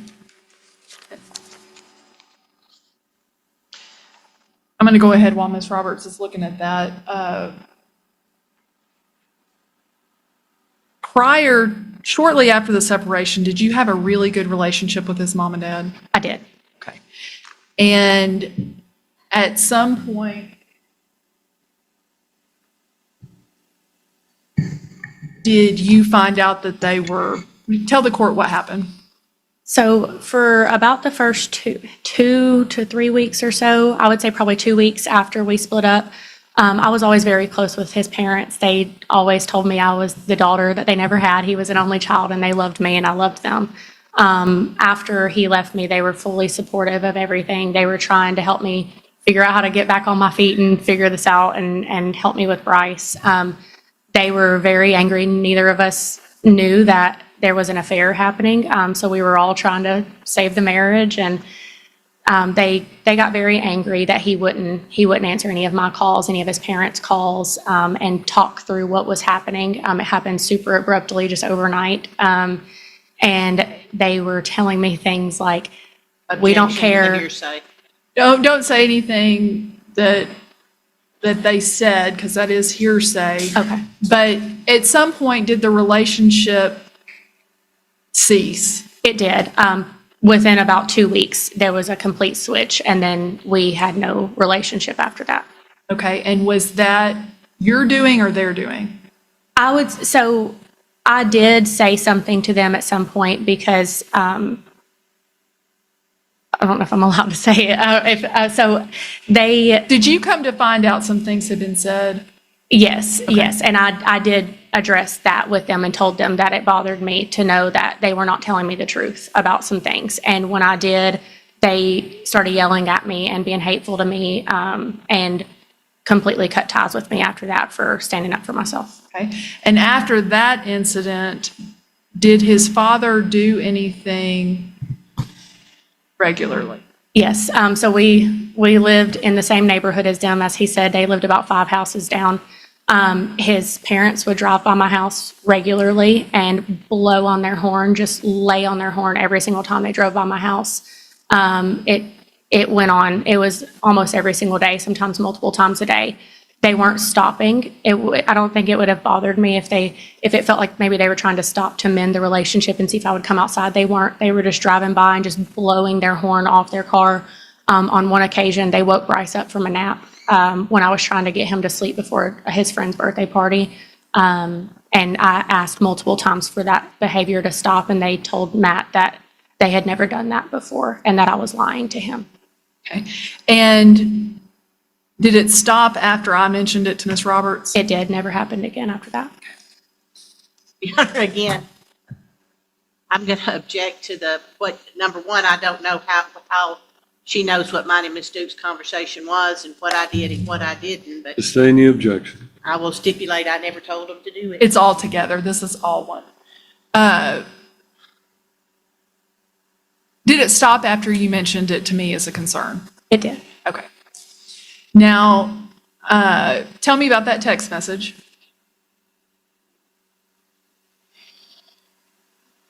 Is that the text message where he left the child here with his parents? They are. Sorry, I was trying to quickly read through them. Yeah, this is the play-by-play of Bryce's day while he was in Washington pretending to be at his apartment with Bryce. Okay, Judge, I'd submit that as the next marked exhibit. Be 3. Does this go with that as well? This is the That would the be a location. cumulative. All of that goes together? Okay.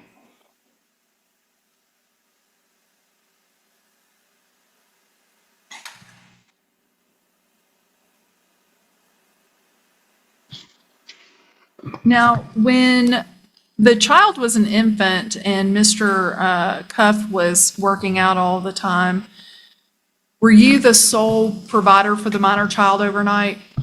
I was. Tell the court a little bit about that. Yeah, so when those first several weeks, he had 6 weeks of paternity leave. I had 12 weeks of maternity leave. Those first several weeks, we co-parented, did it all together. I would say not co-parent, we were still together, but we shared responsibilities. We kind of had a nighttime routine. We would both get up in the middle of the night and take care of Bryce.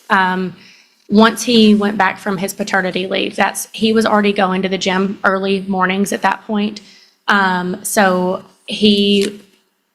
after his 6 weeks paternity leave was up, he told me that he needed me to start taking care of Bryce overnight and doing all of the midnight wake up feeds and changes and all the things because he needed to be able to get a good night's rest because of how early he wakes up for the gym. So he helped for about those first 6 weeks. And then after that, the rest of my maternity leave, plus even when I returned to work, that responsibility was expected to be solely mine. And he never got up in the middle of the night to help with Bryce. And I took all that on. You took on that responsibility? Yes.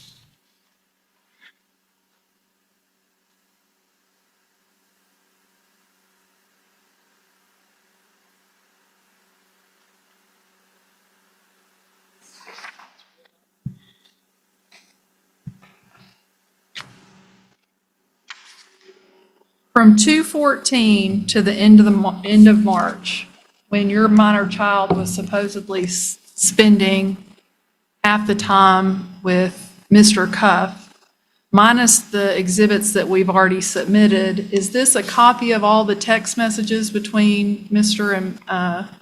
Cuff and his fiancee? Yes. Okay. And does this include the phone calls? No. Okay. And does this include the time that they spent in one another's presence? No. Okay. Well, Your Honor, again, I object to the form of the question. Is not proper foundation laid. how does she know unless she was stalking him, which again, maybe that's what it is, but how does Miss Cuff know when they spent time together and when they were talking and when they were doing it? I mean, understand Ms. Duke has said, are these the text messages that we have provided them in discovery between them? But then any inference after that object to lack of foundation. Well, the question was, do those text messages, that bundle of text messages reflect when they were spending time in person? Obviously, it wouldn't. And it's more or less a question that answers itself in the form of a question.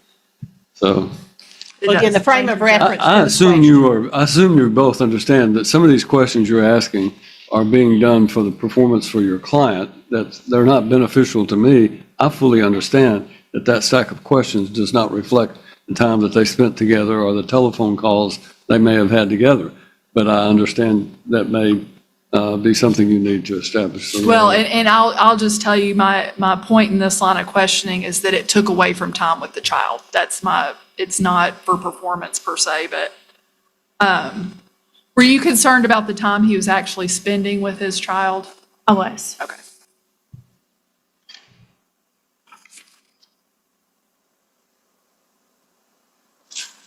Did Mr. Cuff inform you, did y'all have an agreement about T-ball and where the child would play? Yeah, when we were married, we kind of just said he would play in Charlotte. That's where my nephews always played, and that's the ball field we were familiar with. Okay. And right there where you two were living, are you zoned for both ballparks? Yeah, there's the T-ball fields they don't have like zoning rules necessarily, so you can kind of sign them up wherever, but. Now, did he tell me what you found out about T-ball and him signing up the child? So I found out after the fact that he had signed him up at Buckner Park. He didn't disclose that to me or discuss that with me prior, but I think I recall messages between him and I where we were waiting on you guys to kind of help us mediate that situation a little bit and figure out where to sign him up. I kept asking him. He kept saying, I'm still waiting to hear from Jennifer. I'm still waiting to hear from Jennifer. And so I would ask, hey, any updates so we can get him signed up, because I was also about to miss that Charlotte deadline. And then at one point he finally said, oh, I had already signed him up at Buckner without telling me. I thought we were still waiting on an answer from counsel, but he had already done it. Okay. And did you do your best to compromise after you learned that? I did. Okay. And so tell me what you told him about how the schedule would work. Yeah, so we came to an agreement that we would, at first our agreement was if the games don't interfere with each other, then whoever's parenting time it is, that parent will help coordinate Bryce going to each game.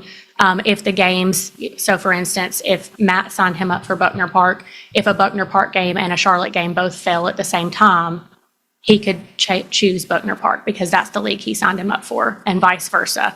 But we had also agreed Charlotte might have a 9 a.m. game and Buckner may not have a game until 11. We could do both if Bryce is filling up for that. Like if he handles that well and if he loves it and wants to do both, that's kind of the agreement we came to at first. And then he backtracked on that right at the time of the season to start and said, I've been thinking about it and I'm not going to allow Bryce to have 2 games in one day. That's too much for him. On my parenting time being his age, that's too much. And I did kind of push back on that a little and just said, well, what if he loves it though? Like I'm not going to force him to do it, but if he loves baseball and he wants to do 2 games in one day, why don't we see how he feels? And he just kind of shut that down and wouldn't. So he initially agreed and then he retracted it. That's right. Okay. Do you know if that was coming from someone else? I'm not sure. He didn't say? He didn't say.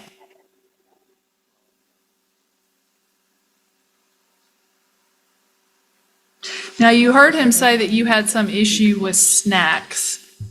Can you tell the court exactly what happened? Yes. So Buckner Park, on Matt's parenting time, I have tried to stay hands off with that and let him have that time with Bryce and be on the field helping kind of coach Bryce. And I'm just on the bleachers watching and cheering for him. I don't get myself involved with that so that Bryce is focused and enjoying his time with his dad.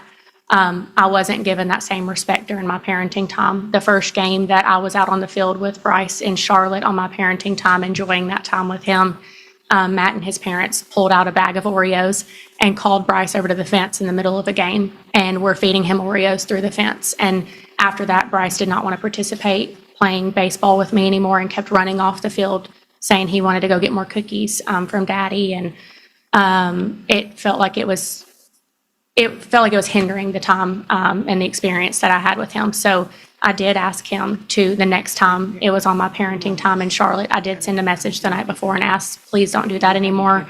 If he's hungry, I keep an abundance of snacks in his bag at any given time. If he's actually hungry, I will feed him. I have those snacks, but it felt like he was being bribed off the field away from me. And I just asked that not continue.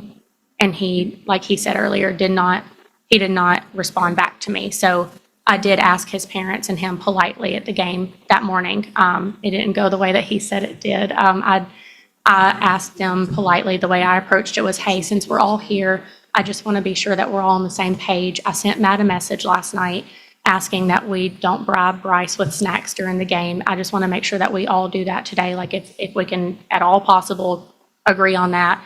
And his dad stood up and cut me off and yelled at me and told me to get over myself, freaking get over myself in front of my child. His dad that's here? Yes, he did. Mm-hmm. I had Bryce on my hip with me, and his dad said, oh, freaking get over yourself. Okay, and would this have been a conversation you would have also had with another parent if you saw that they were feeding snacks through the fence? Yes, to the it child? felt like it was taken away from their focus on it. At 3 years old, it's hard to keep them focused enough to begin with. That was detrimental, for sure.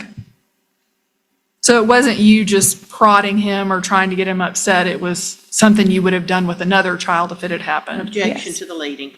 Sustained, don't lead the witness. Tell the,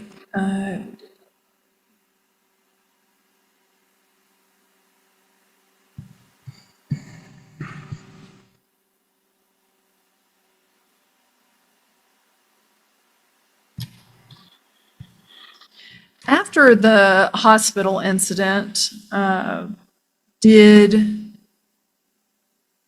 the child's medication need to be picked up from Walmart? It did. Okay. And tell me what you requested of Mr. Cuff. I just asked that he would help me with that, just because with Bryce being so sick and all the things that we just went through, the last thing I wanted to do was drive to Walmart and drag him through the store to stand in line. I pick up my prescriptions from CVS, so there's a drive-through. And if there had been a drive-through, I would have had no problem taking him to do that. It was just having to get him out of the car and stand in the long pharmacy line at Walmart that there usually is. So I was trying to avoid dragging my sick child into something like that. So I just asked for some help coordinating it. And where was he when you asked for that? I believe on a flight to Washington or already in Washington. Now, tell me a little bit, you heard him outline kind of what your nights looked like at the house and your days looked like at the house. Can you tell the court about who cared for the child, food, all that kind of stuff? Yeah, I did most of the caregiving. After work, Matt usually would pick Bryce up from daycare when we were still together. I would take him to daycare in the mornings, and Matt would usually pick him up in the evenings. And his, providing food for him was usually go get him a Happy Meal or go pick up Sonic for Bryce, or pizza or something. But as far as routine, bath times, I did every bath. He never gave him a bath, not a single time when we were together for the first 2.5 years of Bryce's life. All bath times were on me. The reading the books at nighttime, kind of keeping that bedtime routine, just any needs that he had in general, I did that. I grocery shopped for Bryce and myself. All of that fell on me. Matt just grocery shopped for his own food, and I did everything for Bryce and myself. Okay. And is this when he was regimented with what he was eating because of his diet and his gym exercise and all that? That's right, which was the case pretty much since Bryce has been born. Tell the court a little bit about when you would go to dinner trying to get Mr. Cuff to go with you.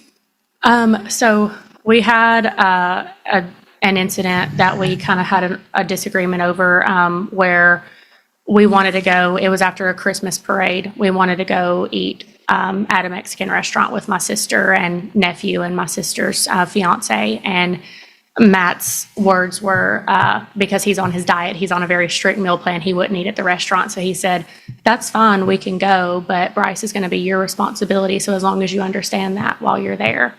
And I agreed to it. We got to the restaurant, and Bryce was, I think he was about 2 years old at the time.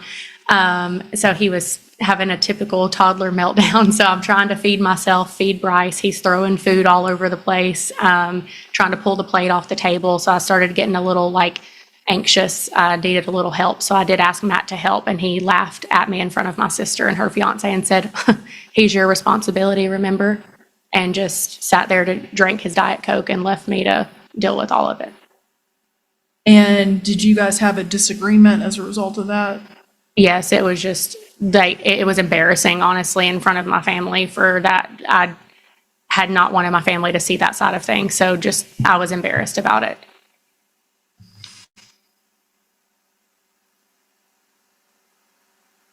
The allergy testing appointment that Mr. Cuff missed tell the court a little bit about the invasiveness and what happened at the allergy testing. Yeah, so Bryce had a potential allergic reaction to a penicillin medication that they wanted to rule out and have some testing done to make sure, because he's sick often. So that's a hard antibiotic to not be able to take. So they sent us for allergy testing. I think he had to have 22 pricks down his back. They did a penicillin test, but they also did several environmental things. That's why there were so many. They did a lump sum panel of all kinds of things. So I think it was 22 pricks in his back, and they're one at a time. It's not like a panel where they can just do them all at once. He had to sit there and have 22 sticks over and over again. I had to hold him because he's not allowed to touch his back to anything while the allergen is setting on his back. So I had to kind of hold him still and keep him contained while he's screaming, crying every time they're pricking him with these needles. We had to sit there for about 30 to 45 minutes after that to let the allergens see if they had any kind of reaction to that. He did. So then he had to turn around and have another panel down the side of his arm of about, I think, 16 more sticks. And those were not just the little pinprick needles that were on his back. They were actual needles, almost like an insulin needle, if you're familiar with that. It was an actual needle under the skin 16 different times, much more invasive that second time around, and very difficult to deal with as a parent and watch. It was hard to watch. He cried a lot. And where was Mr. Cuff during this time period? In Washington, and he was aware of the appointment ahead of time and did not come. And did he follow up with you about how the child did, or what was the result? What was his interest in it? I think he might have sent one message while we were there and just asked how things were going. And I sent him a picture of all the spots on him that we were waiting to come back. And it was really after that, he didn't really check in much, I don't believe. Did he ever apologize for not being there with you? No. Tell the court a little bit,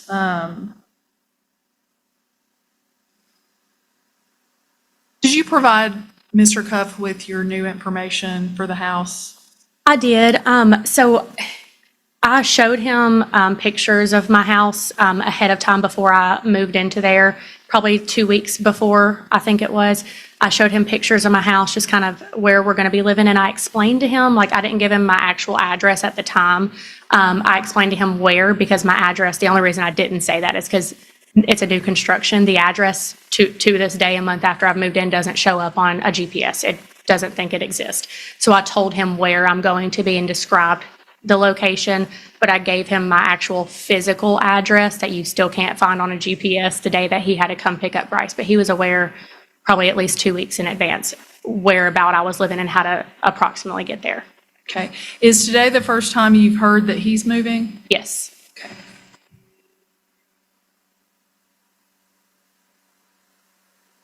Tell the court a little bit about your work schedule and how you and Bryce do when you've got the child. Yeah, so I work Monday through Friday. I'm off every single weekend, but I do work in Brentwood 3 days a week. I work from home on Wednesdays and Fridays. I have a somewhat meeting heavy schedule, but also I'm in clinical operations, so I have a lot of extra responsibilities, like interviewing people that are trying to apply for our company. So I don't have as much flexibility in my work schedule as he does. So I do have to still take Bryce to daycare on my days that I work from home. Just trying to work from home with meetings and interviews with a toddler does not work well. Yeah. And on your Wednesdays and Fridays, are you, I mean, if the child needed to stay home, could the child stay home with you? For sure. Sometimes if I don't have like interviews or something that day, I can make do with my meetings, and I will just tell my boss, like, you're gonna have to forgive me, he's homesick today. I have that kind of flexibility that does happen. There have been a couple of occasions where I knew he's homesick. I think Matt referenced that earlier. He's homesick. I have interviews today. And so I did reach out to him and said, hey, I am really busy with work today. I can't reschedule interviews. He can't go to daycare. Would you want to watch him for me? Or I can get my mom too if you, but it's the right of first refusal. So I figured since he's sick, I probably still should give Matt that opportunity instead of asking my mom to come over and watch him. So I have tried to do that and give him that chance. Okay, so have you adhered to the 2-hour? Absolutely. Okay.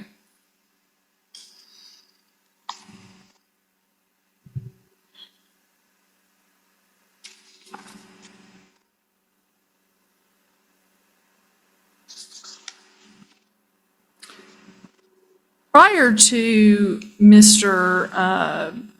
Cuff stepping out on the marriage, did he allow you to have guy friends? No. Tell the court a little bit about that. Very early on in our relationship, we were both young. We started dating when in 2013, I was 18, he was 21. There was a lot of jealousy back when we were that young. So there was kind of this agreement at the time that I wasn't going to have guy friends, not accepting male friend requests on social media.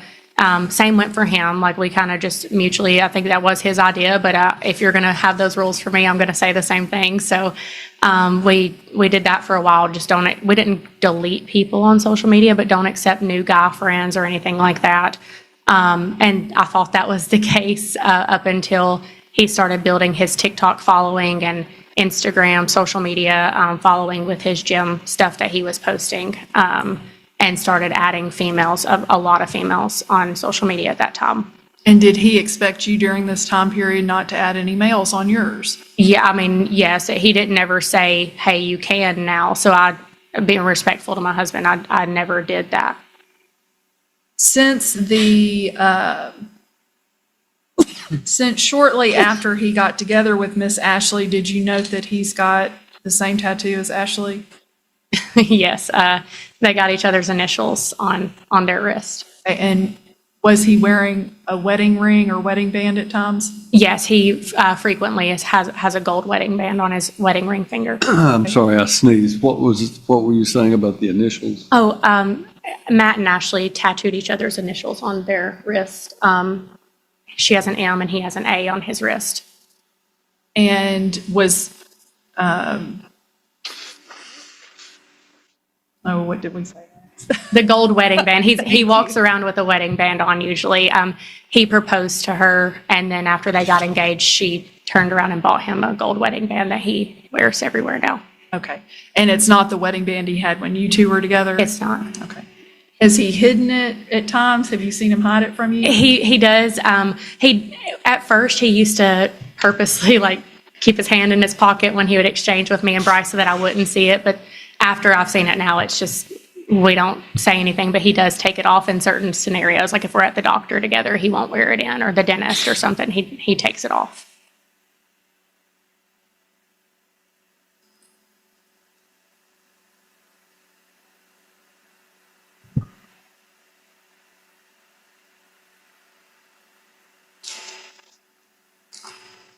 Is there anything else do you want to continue with the schedule that you guys are on right now? Has it worked for your child? Absolutely. I feel like it's given him a very stable environment, structure. I feel like he's adjusted really, really well to the schedule. And there's been a lot of life changes for Bryce recently with, the divorce, just going between homes. I just had to move to another home because we sold our marital home. Now Matt's going to be moving there's a lot of disruptions for him at this young of an age, and the most stability and structure that we can keep, continuous is really important.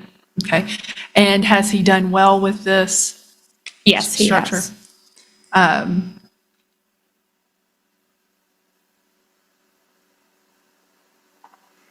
Are you asking to be made the primary residential parent? Yes, Are you asking that you be allowed final say-so in the decision-making? yes, Are you asking that, based on the threats and the issues with Ashley, that she not be around your child for a little while longer? I think so. Okay. Are you concerned about where he's moved and why he's moving across the street from her? That is concerning, that she's going to be directly across the street. At any point in time prior to today's courthouse, did you know where she lived? I did not. Is there anything else you'd like to tell this court? That I can think of. I'll pass the witness.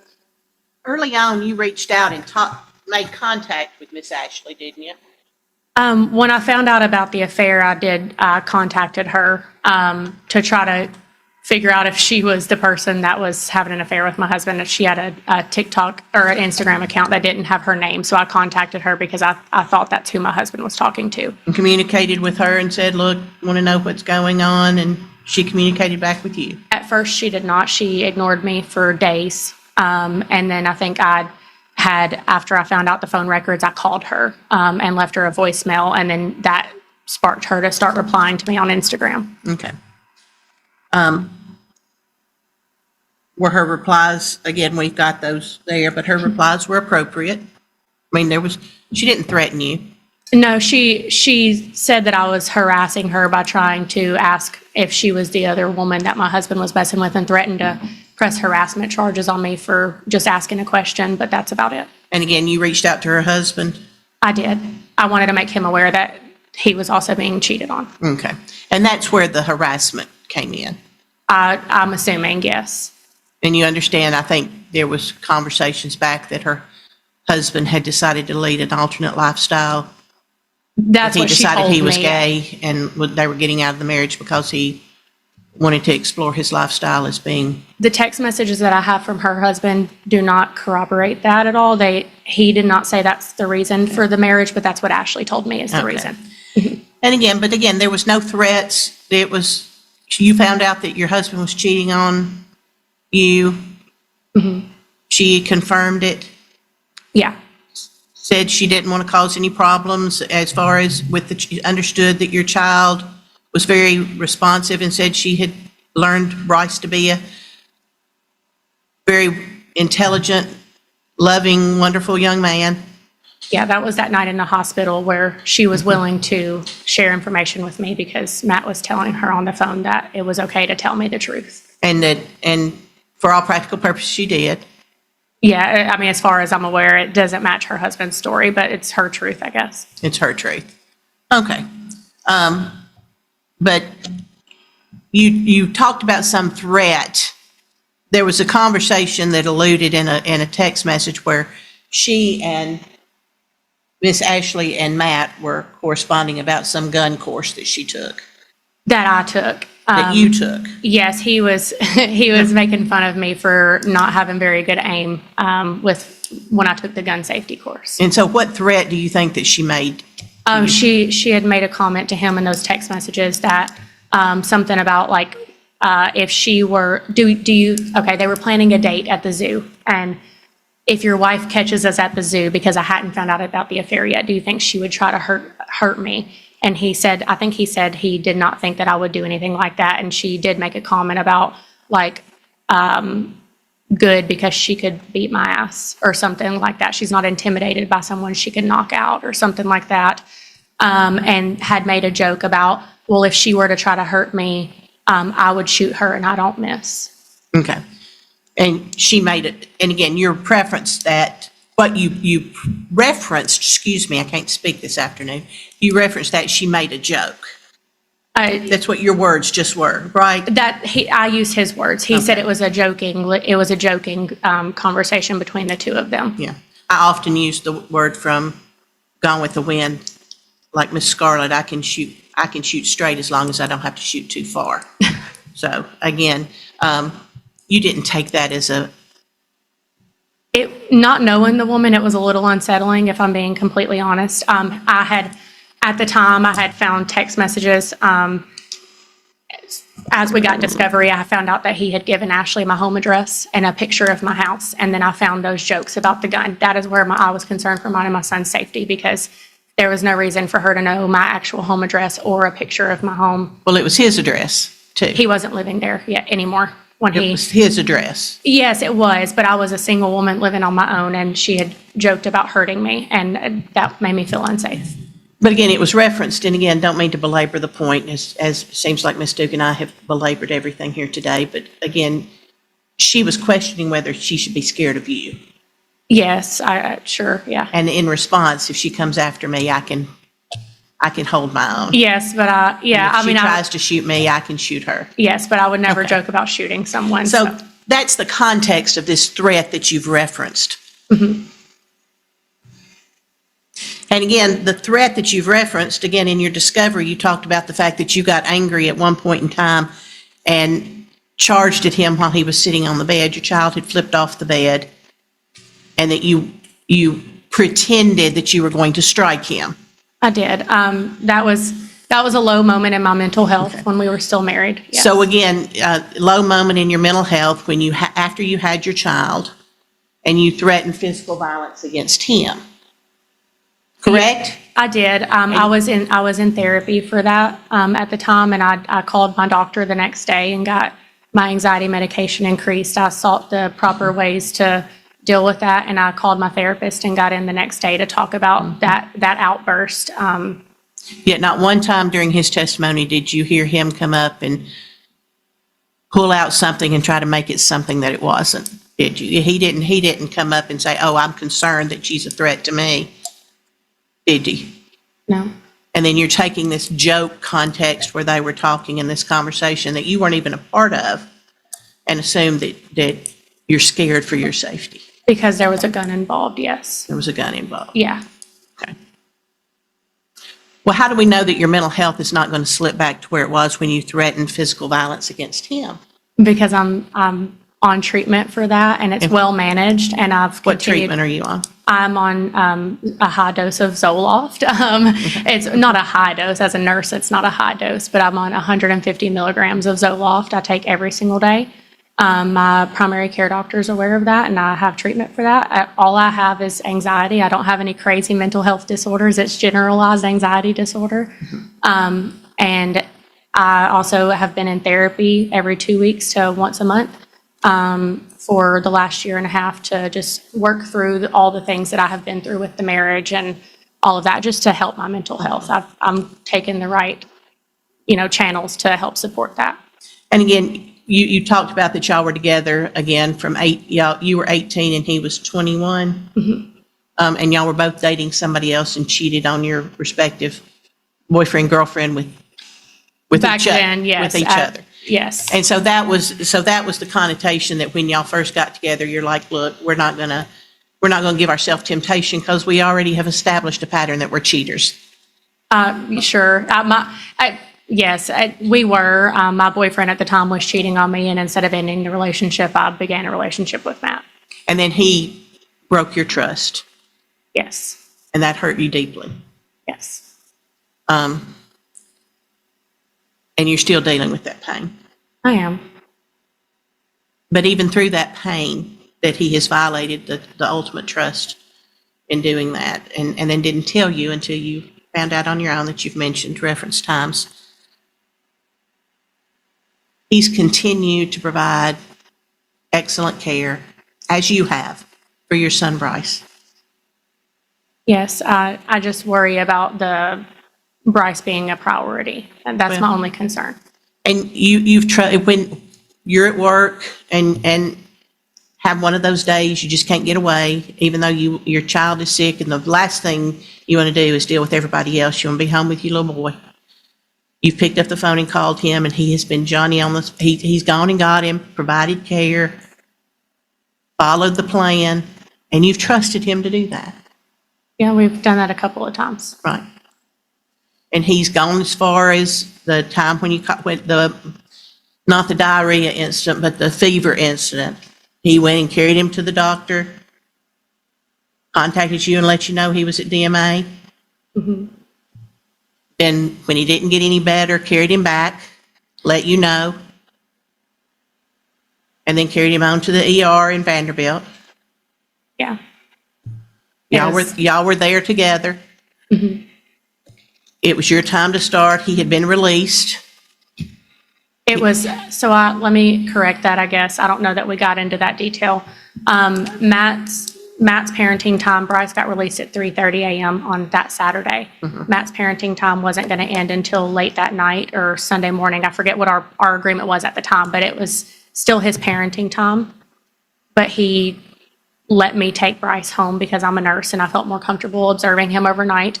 The doctors told us that day that Bryce is certainly not in the clear. Here's all the signs to watch for, and if any of these things happen, he may actually have this retropharyngeal abscess that we scanned for, and we could have just missed it, so bring him back immediately if that were to be the case. So I felt like I wanted to observe and make sure that there was no changes to his health. He felt it was more important to go to Washington and gave up that day with him for me to have him. So it was not my parenting time at the time. He gave up his day. Well, again, you painstakingly through your turn, we provided all of the information y'all requested in discovery, all of those text messages, and it's evident through those text messages, he said he was planning on coming, but he may have to delay it, didn't he? And that text message that you've introduced into evidence over that event, when he was texting Miss Ashley, he said, look, I'm going to come, but I don't know when it is. Yeah. And then you offered to take your child. You're a nurse. Yeah. Love your son and making sure nothing's going to happen. And if he trusted that, he trusted you, didn't he? He did. I think the only thing that I would add to that is I understand in that moment that I took him, but as a mother, I wouldn't have flown across the country in case something did go wrong. I'm 5 hours away from my son if there was an emergency at that point. And that's where I have a problem with that. And that concerns me for parental judgment. That he trusts that you're not going to take, that he would have stayed home because he didn't trust you. Not that he doesn't trust me, that anything could have gone wrong with Bryce's health, like those doctors said, and we would have had to go back to the emergency room and possibly have emergency surgery. That was what they prepped us for leaving the hospital, that for the next 48 hours, he's still not out of the woods with these concerns. Now, you talk about that he has missed parenting, that he would go to the gym early in the morning while y'all were still asleep. Were there occasions during this 3.5 years of your child that you've gone and done things for yourself?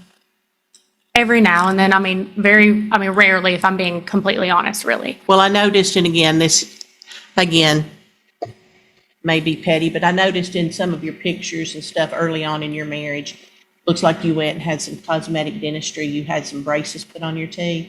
Yes, that was long before Bryce was born. Right, but again, you were worried about you did that not because of some dental issue, it was a cosmetic issue. No, my dentist told me I needed braces because I had crowding in my teeth. He and again, looking at the pictures, he was a lot bigger, Yes. and he changed his health and kind of obsesses on the gym. And that happened before the child came along. The obsession got much worse after the child. He wanted to lose weight before, he wanted to be in a healthier state before we had Bryce. And I wanted him to do that too. That was important to him. And I wanted my son to have a dad that was healthy and would be around for a long time. But the gym obsession started after Bryce came here. And again, there were things that you did for yourself. You'd go get your hair cut, you would go do things and leave him home with his father, wouldn't you? You had personal time, didn't you? I might get my hair done like 2 times a year for a couple hours, So but yes. since your child is born, you've done nothing personally for yourself. No, I have. I'm just saying it's very, very rare. But yes, no, it wasn't every day like his gym things were. It was rare. There were times where I would have to ask him permission to go take a shower for 15 to 20 minutes and ask him if he can quit doing what he's doing to be able to watch Bryce so that I can take a shower. You would have to ask him permission to take, Yes, that's why I didn't do things for myself often, because it would be an argument between us, or if he would basically tell me that I don't understand why you can't wait to take your shower until Bryce is asleep when he's kind of ripped and ran and done his things all day for the gym and meal prepping. And so, yes, it was very difficult to get help. That's why I didn't do many things. so his testimony that y'all did things together and got Bryce up, put him to bed together, did all that together was just totally false. No, the bedtime routine was accurate. The only thing that wasn't accurate with that is that I did stay in the room to read Bryce a book. The bedtime routine, we did have that routine every single night. We would both go to his room. He would do hugs and kisses with Daddy. Matt would leave the room, and Bryce would want me to sit on his bed and read him a book every night. And Matt would leave and go ahead and go downstairs and get ready for bed while I did that. That is accurate. That's the only thing that I would say that was a little misrepresented. Y'all went to typically most of the doctor's appointments that were scheduled. Yeah. Y'all went together, made joint decisions about those things. Yes, ma'am. If he was sick, y'all did it like normal family, whoever could carry the child. Yeah. We usually, most sick visits, we both still try to go. We would both still take off work. He may just, if I was in Brentwood, I would leave and travel to Belmead, and But he he would would pick be- Bryce up and meet me there, but we Right. would both go, yeah. And he did that willingly, and Yeah. both provide, you said y'all, he did some grocery shopping, you did others. Yeah, he grocery shopped for himself, and I grocery shopped for Bryce and I. Okay, and then he did, as far as the dichotomy of your marriage, he did the bill paying. Yeah. And you would, there was a certain amount y'all came up with, agreed for you to contribute for your check, That's right. and then you used the rest of your check for food and incidentals. Yeah, or just anything Bryce needs, yeah. And that was, and because he was providing gas, water, electricity, the house payment, the insurance, the taxes. He was paying all the uncovered medical expenses. He was doing all of that. Yes, I did contribute towards our mortgage. It just came out of his bank account, Well, but I did send money for with that. your contribution in there. Right. Okay. Did you ever ask, and say, hey, I'm running short, can you give me some money? I may have a couple of times. There might have been times where I've done that, yeah. But y'all were pretty good with your money. Yeah, for the most part, I feel like we were both pretty financially stable. And again, if you would run shorter, Bryce would need something that came out extraordinary, and you would ask, he would always transfer the money and say, here, go do it. Yeah, I think there might have been a couple of times that ever happened, yeah. Yeah. Okay. Now, you were going to the grocery store and you just happened to, you were going, I assume you were going to Kroger's. So that's why you would cut through the plaza there and buy Powerhouse where the gym's located. I grocery shop at Kroger for the most part. Okay, and you just happenstance to go and to spot their cars there on a Sunday. Yeah, that's where I was headed there, and I just drove by, and it's pretty not packed on a Sunday for the most part, so it was very easy to spot their cars that day. And you're alleging that he violated the court order somewhere and was gone for more than 2 hours? Yeah, I thought he was. By the time that I passed and came back and still saw his car, I thought it was around the 2-hour mark. Okay. So I did bring that to Hillary's attention. And you text him about it, I think, yeah, I did. and he send told you, something. no, that's not true. Right. And he even told you that he has Ring, to the point to assuage your concerns. He told you had Ring doorbell cameras that showed when he left and when he came back, didn't he? He didn't tell me that.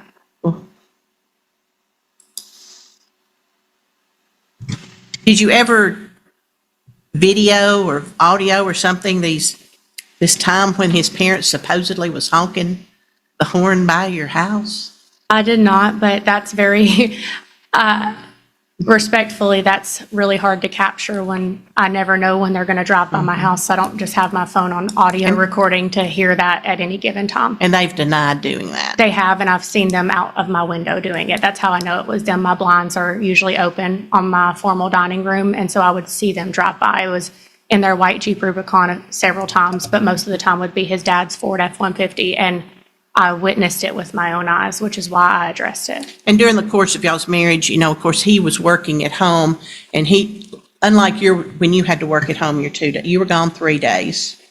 home 2 days. And when you worked at home, you were very meeting oriented and had to be on screen and do things, right?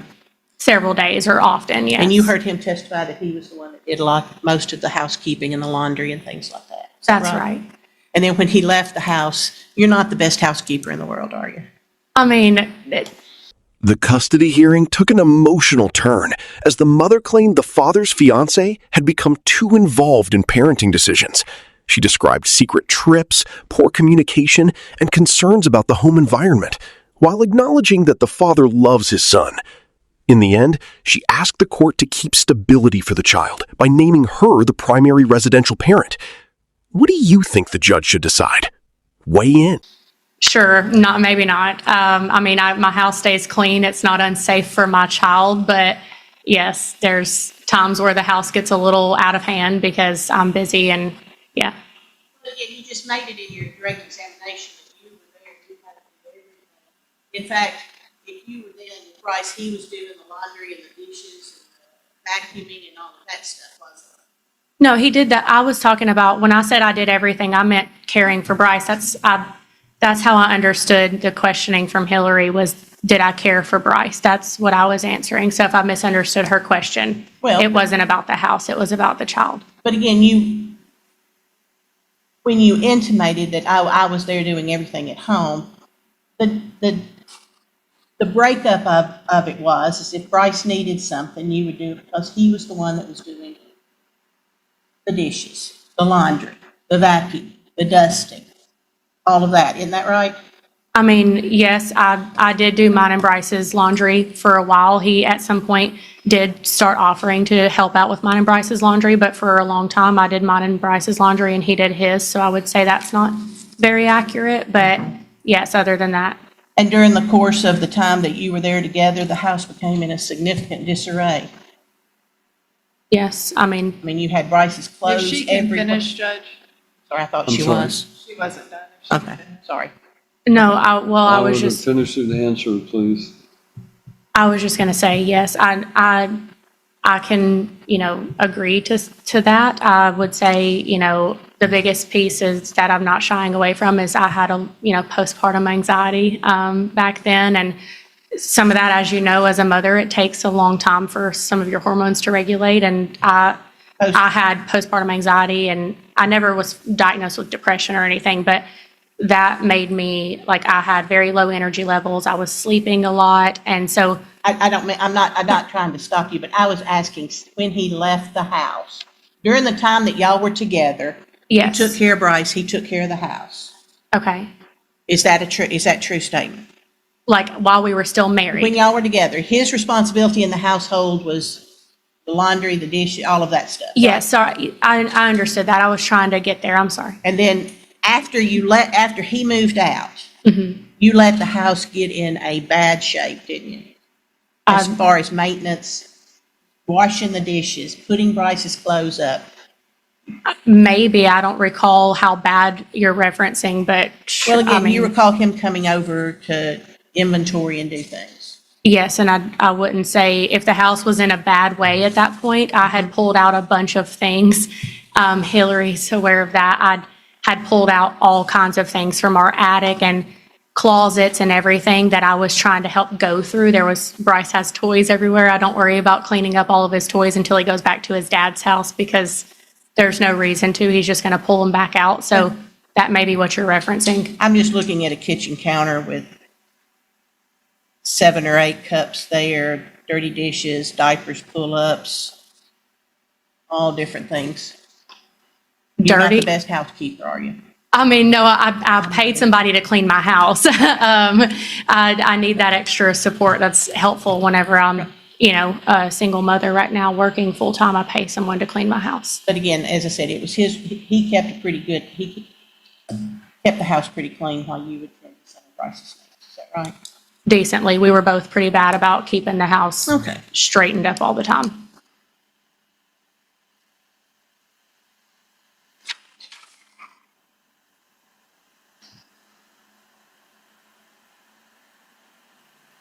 He started this work schedule. Did he start the work schedule where he was working from 7 to 12 and then 9 to midnight while y'all were still together? No, that changed shortly after changed. he left, yeah. While y'all were together, he was working the traditional Monday through Friday from 8 to 7 to 5, and then 7 to every other 5. Friday off, yes. And every other Friday off. And you were still doing the 3 days at the office, 2 days home. Correct. And so Bryce was having to go to daycare because you couldn't tend to him on your 2 days because you needed to get your work done. Mm-hmm. And he was the same way.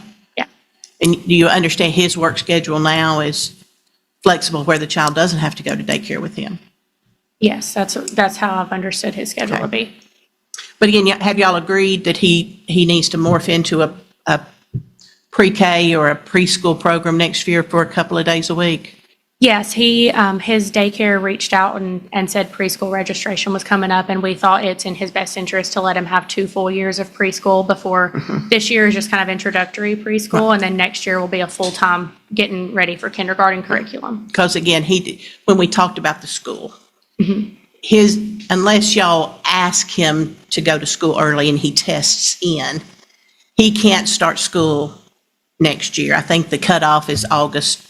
I think if I added it up right, August 2028, he would start kindergarten. He'll turn 6 right after he starts kindergarten because of the way his birthday falls. And y'all have discussed it, and he's not at the maturity level or anything to try to get him into kindergarten next year, right? I would not think that would set him up for failure, I feel like. Right. So where he's going to be going to school is not an immediate situation. We don't have to make a decision. He's not starting this year or next August. That's right, right. Okay. Do you have you've bought a home, I have. your family is here for the most part. You don't have any intentions of relocating outside of Dixon County at this point Not in at time, all. do you? Do you have a problem with again, putting a stipulation that Bryce will go to school in Dixon County? No, as long as it's not, as long as we're not saying the city No. of Dixon, just Dixon County, Dixon for County. sure. Yes. And again, you've raised the issue about that he, at some point in this text message, talked about, oh, I wish we could be together either there or here. Mm-hmm. Again, you understand, he's asking to stay here. Yes. Okay.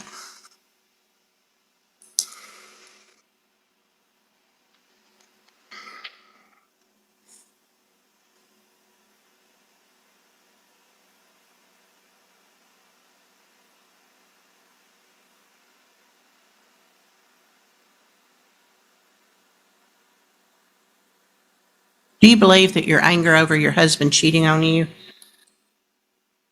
that you've allowed that to cloud your judgment on his ability to parent? I would say early on, it was probably a lot more clouded. There's been a lot of time to process everything and process all the emotions that he had time to process before he chose to leave. I needed that time to process that my world got flipped upside down. I'm in a much better place these days.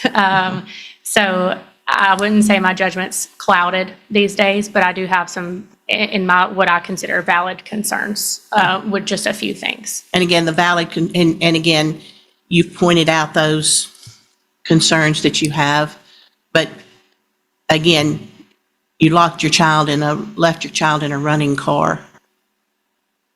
Yes, and that was an unfortunate event. That was the most terrifying thing that I've ever had happen. I'm not blaming Matt for that either. But I do want to say it was just a freak accident. If I'm allowed to elaborate on that. Well, a little, and that, I want you Judge, if she to. can finish, please. Well, the question she was asked, she's answered, and I think she's attempting to answer it, so sustain the objection. Allow her to finish her answer before you go forward. So that night, Bryce was asleep in the car. I think that's important to note when that happened. The reason that I stepped away to get the trash can and didn't take Bryce is he was already asleep, and I didn't want to wake him up.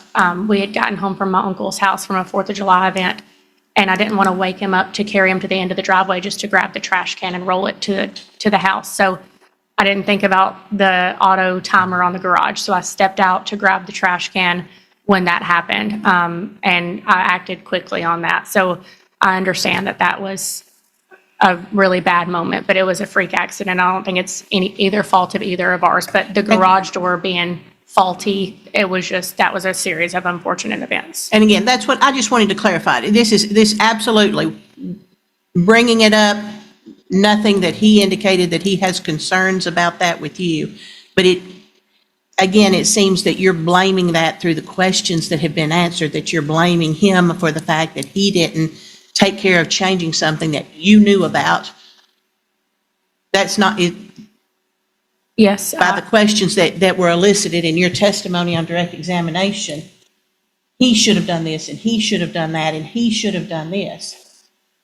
Yes. Why didn't you do it? I'm aware. I think I answered that earlier. I believe they're just, at the time when we were still together, it had been broken for a year almost before he left. And we both could have fixed that, and we didn't. And I understand that I still owned that home or lived in the home for a little while afterwards. At that time, it was on the back burner of my mind because I was so used to coming in and just pushing the button on my car to get in the garage. And I didn't really think about that. It became routine. And so until that freak accident happened, it wasn't on the forefront of my mind to okay, I really need to get this ball rolling on getting it fixed. And you understand, he hasn't, I'm the one that's raised it, not him. But you have these concerns of him going to the gym that he has done before y'all even conceived your child. And you're thinking that's a concern because he's not qualifying, he's not spending every waking hour with your child. My concern there was just that I thought that the court orders had been violated. Just timestamps that I thought he had violated those orders, so I addressed those concerns with Hillary. But it's not just that one occasion. You have talked ad nauseum or through the testimony about the fact that he leaves and goes to the gym and he works out and he goes and has a separate life. And when his child's not with him, he's going and having a relationship with somebody else. And that's the basis of your concern, is that he's moved on. No, that I wouldn't say that's accurate. He's allowed to move on. He's allowed to do. It's his prerogative on what to do with when it's not his parenting time. I have no concerns with what he does when it's not his parenting time. And when he's had his parenting time, your child has been well taken care of, has grown as a child, is the same loving child that y'all intended to raise when you decided to bring him into the world. Yes, with the exception of a few moments that we pointed out where there was parental judgment and he left to go to Washington on his parenting time. That's where a lot of my concerns are. And you understood that during these FaceTime calls that you weren't to discuss this case, and you flipped him off during one of those FaceTime calls. And we can watch the video if you want to do it, but you're behind your son your husband, then your husband, now ex, is trying to have a conversation with your son, and you sit there and do this to him, don't you? I think I do recall doing that. I did that behind Bryce's back, like you said. That was not a good thing to do. That was, again, when I was in a very low point, and I've grown a lot from that moment, and it's not my proudest moment that I did that. But yes, I did do that. We were in a disagreement, I think, at the time, where it was very difficult to get along, and we had a little disagreement on the call that made me do that. During those FaceTime calls, you brought up marital issues, haven't you? Early on, I definitely did. Even after the order was entered, you did. I do believe I did do that. You would talk about the divorce where Bryce could hear you. And you talked about Daddy not being, and you made snide comments and disparaging comments about him with your child listening. I didn't make disparaging remarks. If I did, I don't recall. I know that I have brought up just marital things, and early on, I was still very hurt and still trying to figure out if there was any reconciliation, so that I didn't have to share my son and can we figure this out. I definitely talked about some of that. If I made disparaging remarks, I really do not recall that in front of my child at all. Ever tell Bryce that Daddy's is going places without us and leaving? Talk about him going to Washington and seeing. No, and I do not recall ever doing that. I purposely tried to not say anything negative about Matt in front of Bryce. But you talked about marital, even after the order in April was entered. You acknowledged that you violated that order, didn't you?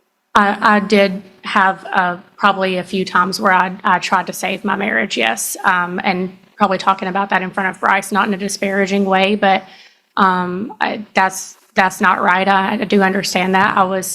That was very fresh. My marriage had just gotten lost a month before that, and it was hard.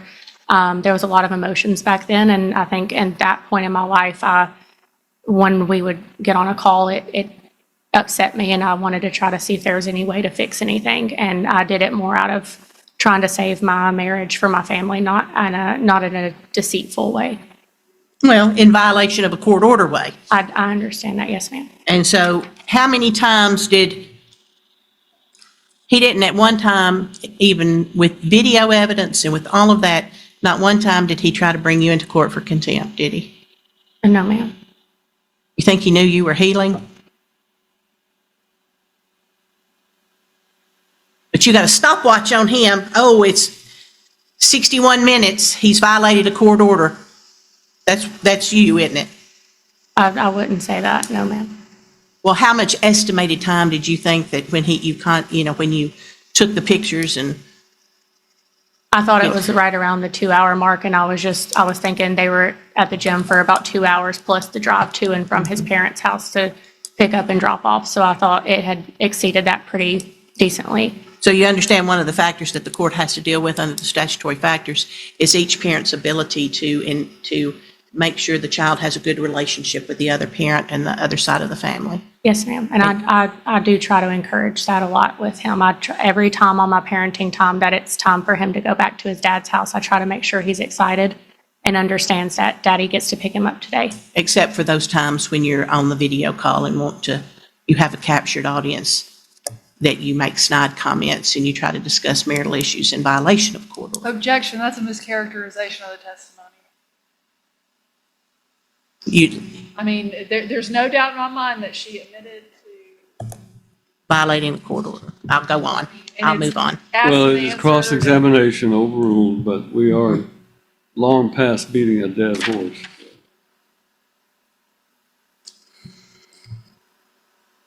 Again, on that, there's a number of occasions that you refused telephone calls. I know there was an occasion where we were on the call, and I strongly believed, based on his body language and looking around the room, that Ashley or her children were in the room with him while he was on his call with Bryce, which at the time was a violation of the orders that we had in place. So I did end the call and told him that here's somebody's in the background. You're talking to somebody in the background, and we're not allowed to do that. So I did end the call for that. And I did refuse to answer his call when he called back because of her being in the background. And again, we can look at it, but I think there was a series of 9 or 10 missed calls over the course of this time, and you telling you're going to have to call another time. He's asked to stick to the same time, and you've required it to be at your convenience, correct? No, I wouldn't say that's accurate. He asked for a set call time, and we agreed on 7 p.m. He said he needed a notice of so he can prepare. So we agreed on a 7 p.m. call time, and then he almost every single week would request a different call time outside of 7 p.m. And that's what Hillary had mentioned earlier. I was very flexible, and I flexed those call times for him every single time he asked. I did not make that. I didn't try to make that difficult for him. Was it frustrating for me that he demanded a set time and then swayed from it because he booked a flight in the middle of his call time? Yes, it was very frustrating, but I didn't deny his calls. Does he place the calls for you? He agreed that he would be the one to call every night. That was his offer. So at 7 p.m., no matter whose call it is, he calls. He offered that. If he's got Bryce, he calls so Bryce to be available for you. Yes. And then if you've got Bryce, he calls to Bryce. That's correct. Yeah, he offered that just to keep it consistent. And not one time when it's your time, he's always had Bryce available to talk to you. I have asked for a flexed call time a few times if we're going to my dad's house to let Bryce spend time with his cousin or something, and he has not provided that flexibility for me and tells me no.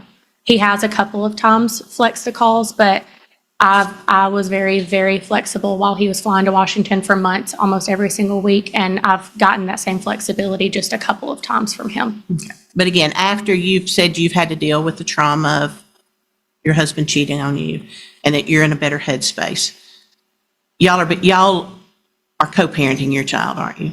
Things are getting a little bit better, I would say. We still can't agree on certain decisions, but it's improved a little bit. That's all. Thank you, ma'am. Redirect.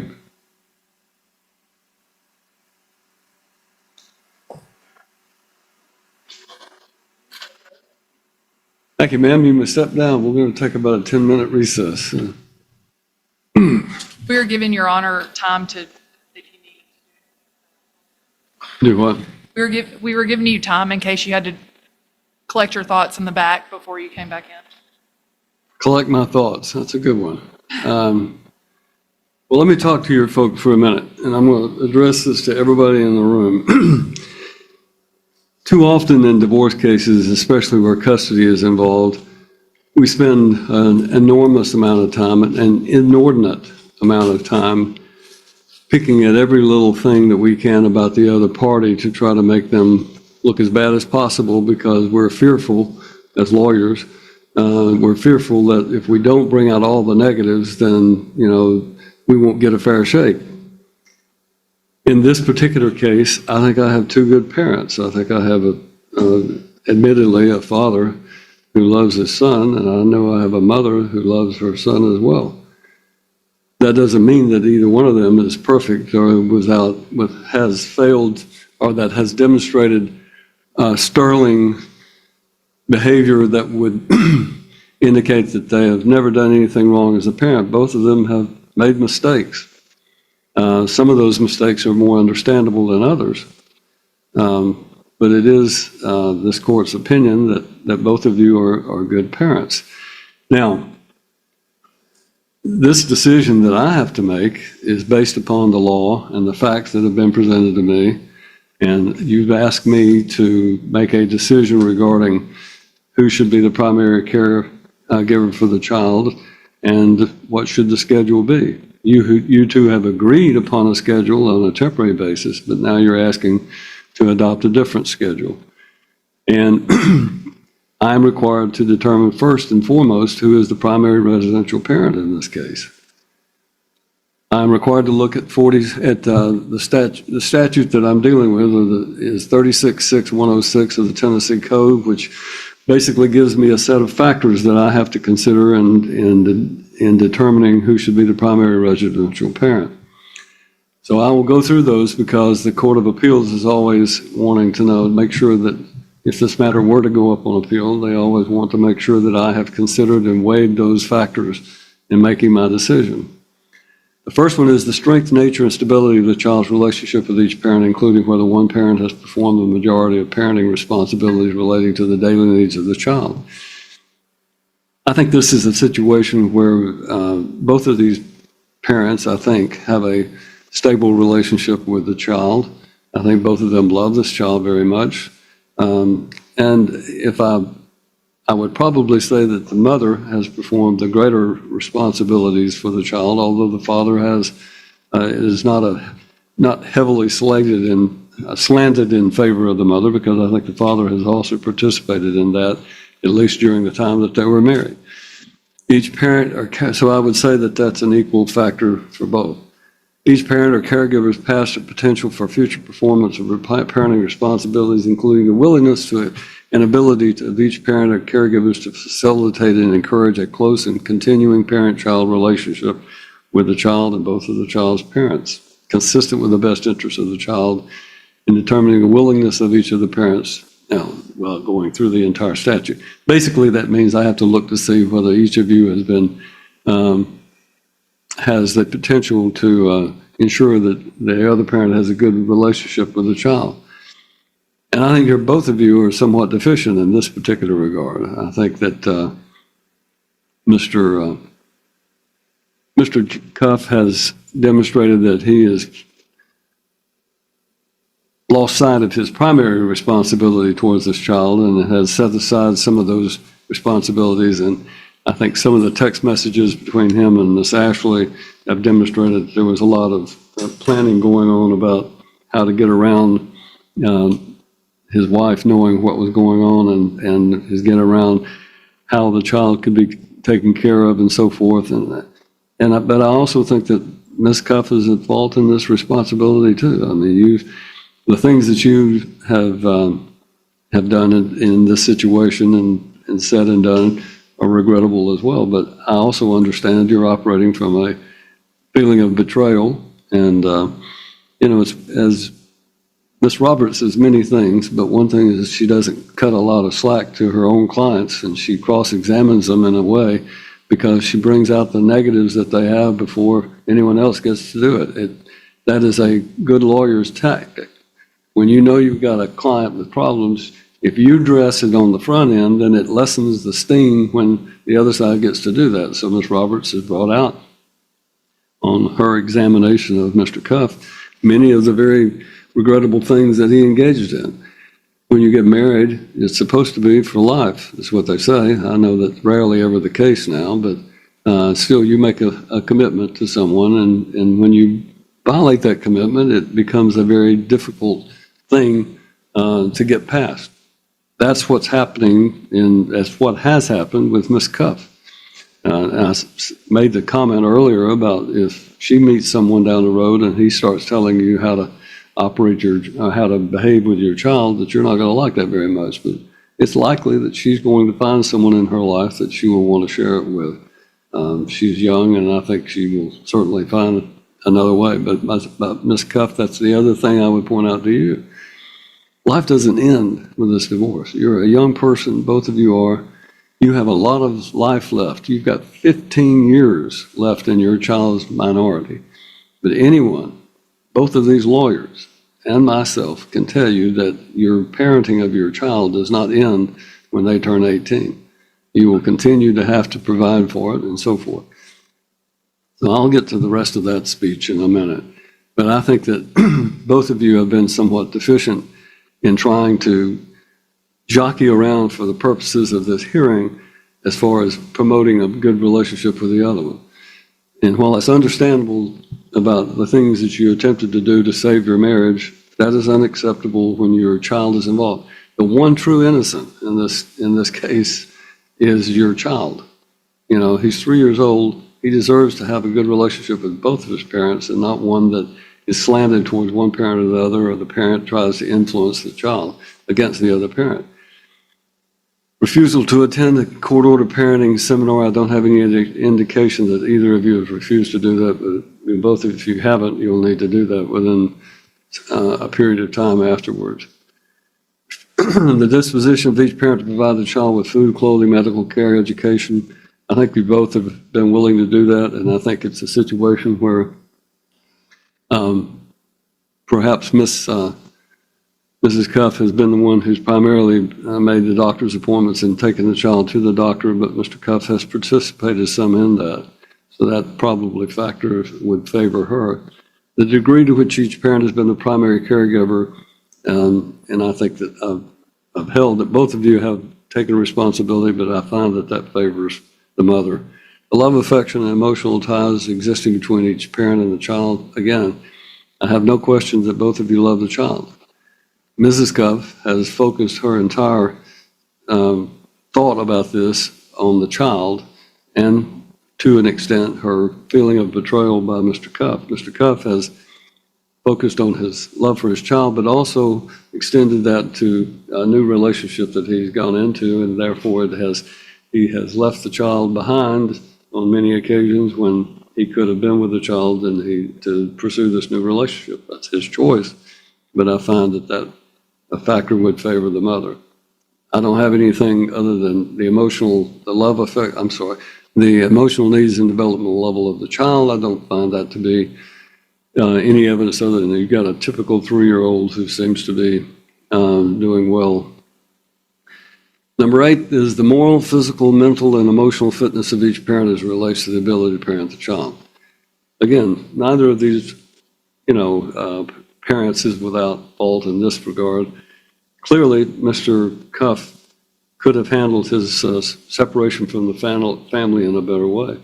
He chose to basically break his marriage vows and to go into a relationship with another woman and to hide that from his wife. And as a result of that, I think that has necessarily caused Mrs. Cuff to react in negative ways.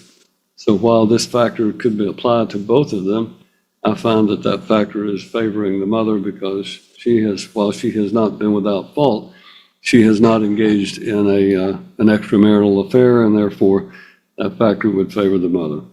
Child's interaction in her relationships with siblings, other relatives, and relatives of mentors and so forth. I don't really have a lot of evidence about that. The importance of continuity in the child's life and the length of time the child has lived in a stable, satisfactory environment. Clearly, I think there's been some upheaval. However, I think that primarily the situation that they've entered into and been going on for a year or so has resulted in a stable environment for this child. Don't have any evidence of physical or emotional abuse to the child. The character behavior of any other person who resides within or frequents the home of the parent. In this situation, I would have expected to have heard from Mr. Cuff's fiance, especially in view of the fact that Ms. Duke and her client were seeking to have a restriction against her continue after the divorce to prevent her from being able to be around this child. But I don't have anything other than some of the text messages and so forth to indicate anything about Ashley's situation other than the fact that she's divorced as well and has 2 children and has moved here from Washington to pursue her relationship apparently with Mr. Cuff. Reasonable preference of a child doesn't apply. The employment schedules of the parties. Mrs. Cuff works in Brentwood and she has a Monday through Friday job, although I think she says she has to go in only on like Wednesday through Friday. She actually has to be in Brentwood and she's available beyond that. Mr. Cuff has an unusual schedule and works from home because he's a software engineer. If I knew what a software engineer really did, I would understand your job a little more, but it sounds like to me that you're most of the time on a computer somewhere. So, but it does sound like to me that both of their schedules can accommodate any kind of care that the child might need.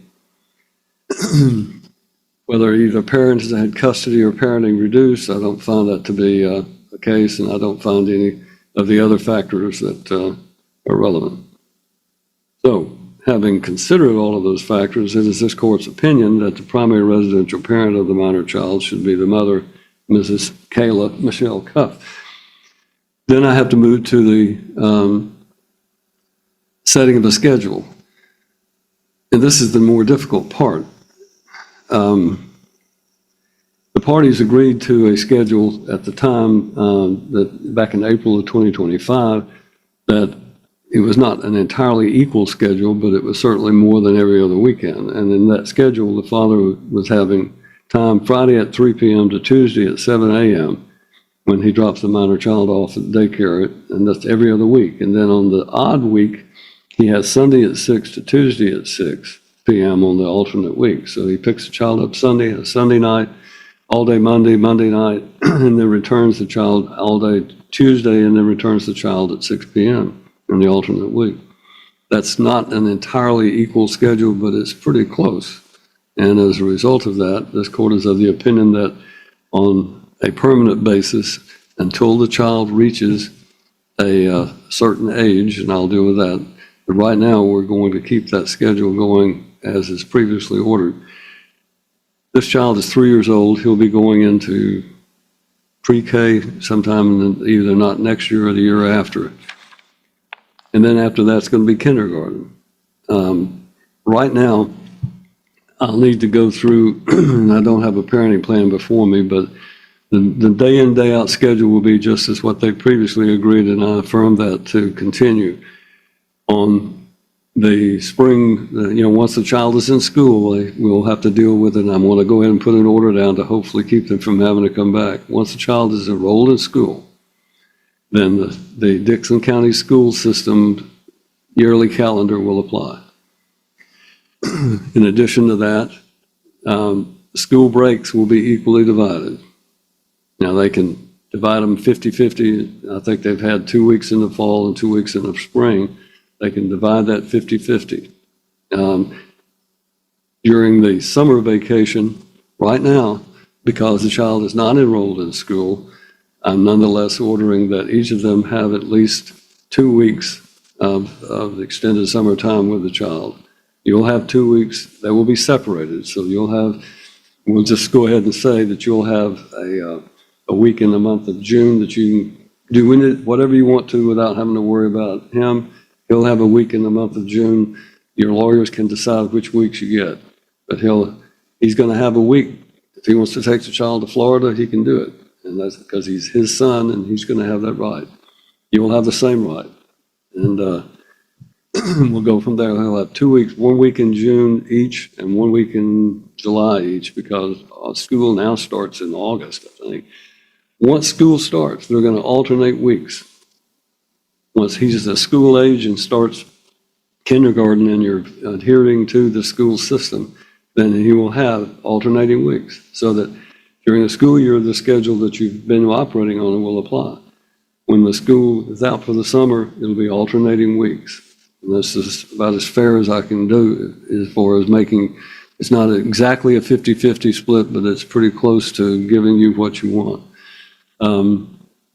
All other holidays will be the same holidays that I have dealt with before, and I think the lawyers know that well enough to know that generally I'm going to be going, one year you have the child for Christmas Eve and Christmas morning, the next year he has the child for Christmas Eve. If you two can't work it out, Ms. Duke and Ms. Roberts do a lion's share of domestic work, and they're both good lawyers, and they will represent you to the extent that they can, but they can also give you advice.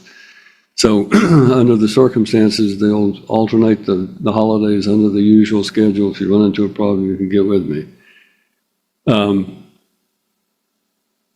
Trying to think what else. I don't have a parenting plan to look at, but the next step would be to determine if there are any special considerations. The first thing, all decisions will be equal, jointly made, rather, with the exception that if the parties cannot agree, then they will be required to make they will have to have a discussion, and if the parties cannot agree, then the primary residential parent will have the final say. And that'll solve some of your problems about this T-ball stuff.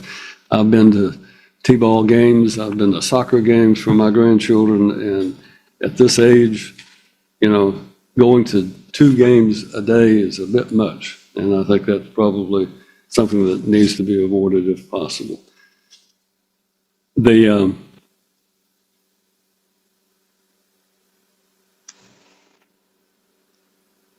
Let me look through this just to make sure I'm not omitting anything. My client will keep health insurance, Pardon?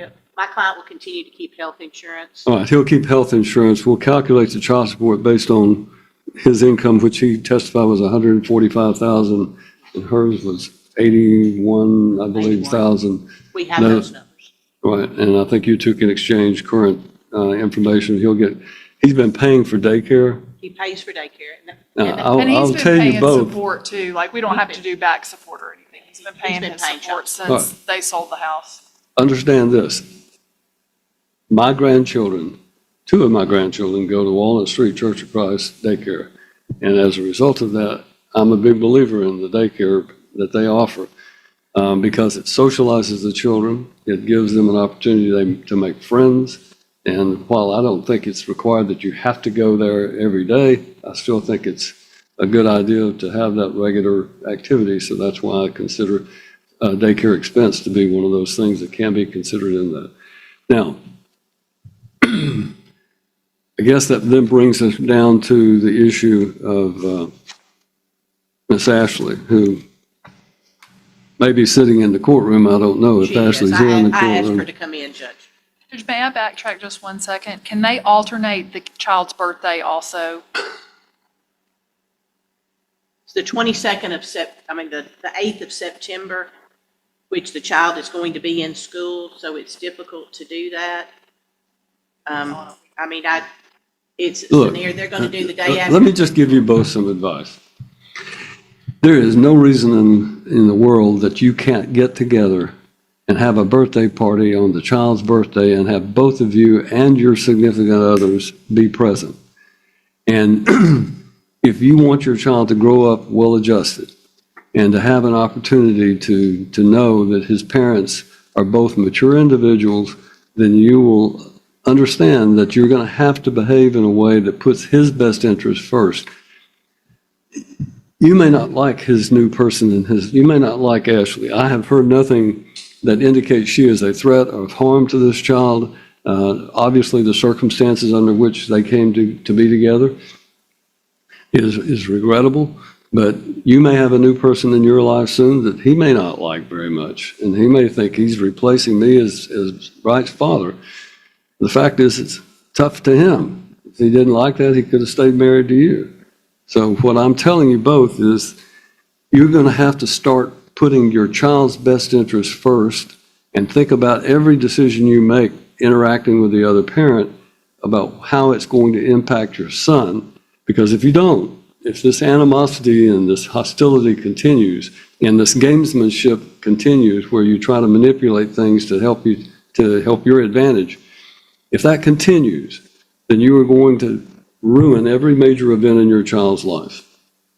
Every birthday that he has to have separate birthday parties because his parents can't stand to be in the same room together, or their significant other, mom doesn't want to be or dad doesn't want to be around them. Every birthday, every major event, every holiday, every major event when he turns 18 and graduates from high school, both of you are going to want to be there. You're going to want to have a celebration for him. Why have to have two celebrations? Same thing goes with college education. If he goes off to college, Ms. Roberts can tell you, her son just graduated from with a master's in business administration. Ms. Duke's children are reaching that age. Having an opportunity for your child to see the two of you together and to see that you can be around each other and that there's not that type of animosity will be healthy for your child, and it will give them an opportunity to grow up and have as normal a childhood as possible. For example, he's going to get married someday, I'm going to assume, and when he does, both of you would like to be there for that wedding, I would assume, and if you can get along well enough, then he can have a great event. If you can't get along well enough, he's going to be worried about how mom and dad can't stand each other, and they're going to be fussing and fighting and ruin my wedding day. So think about things from that perspective and try not to use the child against each other, and try not to put him in that situation. For that reason, at this point, I have no evidence to indicate that Mr. Cuff's fiancee, if in fact she is his fiancee, is a person that should not be exposed to your son. And I will say this, that if it comes to this court's attention that there is some reason down the road, then we'll take appropriate remedial action at that point. I don't expect that to be the case, but right now I don't have any reason to believe that she would be a harm to the child.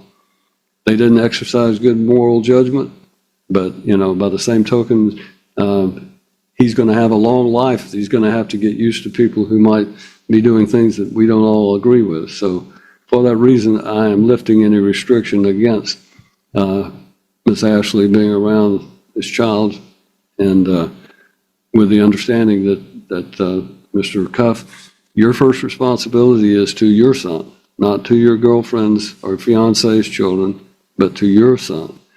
And I can tell you that relationship you might have with those children can create animosity or heartache for your son if he feels like you're putting more emphasis and placing them above him. So you're going to have to keep that in mind and make sure that he stays to be your first and foremost consideration. I think you both can be good parents. I think you are good parents. I think you've just had a rough patch to go through. It is never a lot of fun to go through a divorce. Ms. Roberts and Ms. Duke and I practiced law in front of Judge Leonard Martin, and he used to describe going through a divorce is like taking off all your clothes and running naked through a briar patch. It just hurts all over, and it does hurt. You have a feeling of betrayal, and Mr. Cuff ought to be having a feeling of failure on his part. But under the circumstances, you can get past that, and you're young, you have a long life ahead of you, and you can, rally from this situation and find yourself in a better situation. I hope that's what happens for both of you. I hope you have a stable environment in the future, and that this will end your animosity and your problems that you have. I'm not naive enough to think that it will be without problems, but always try to remember that those decisions you have to make, put your child's interest first. Anybody have anything I didn't cover? I just have a point of clarification, if I could. The current schedule will continue, and the summer vacation they get 2 weeks until now, until the child goes to school, then they do week to week. When the With the summer.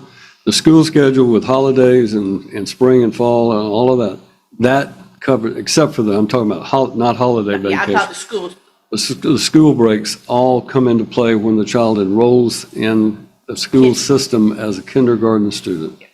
the Tuesday, the same schedule as existence now, and he has, every other week, he has Tuesday that he returns the child at 7 a.m. Just clarifying that the testimony is she goes into work at 7. I mean, she goes to work on Tuesday. Is there and the child is going to continue, does he still have an obligation when the child goes to preschool? The child's going to go to preschool starting in August, and I think the testimony was it's like a Tuesday, Thursday program, and it's a half a day.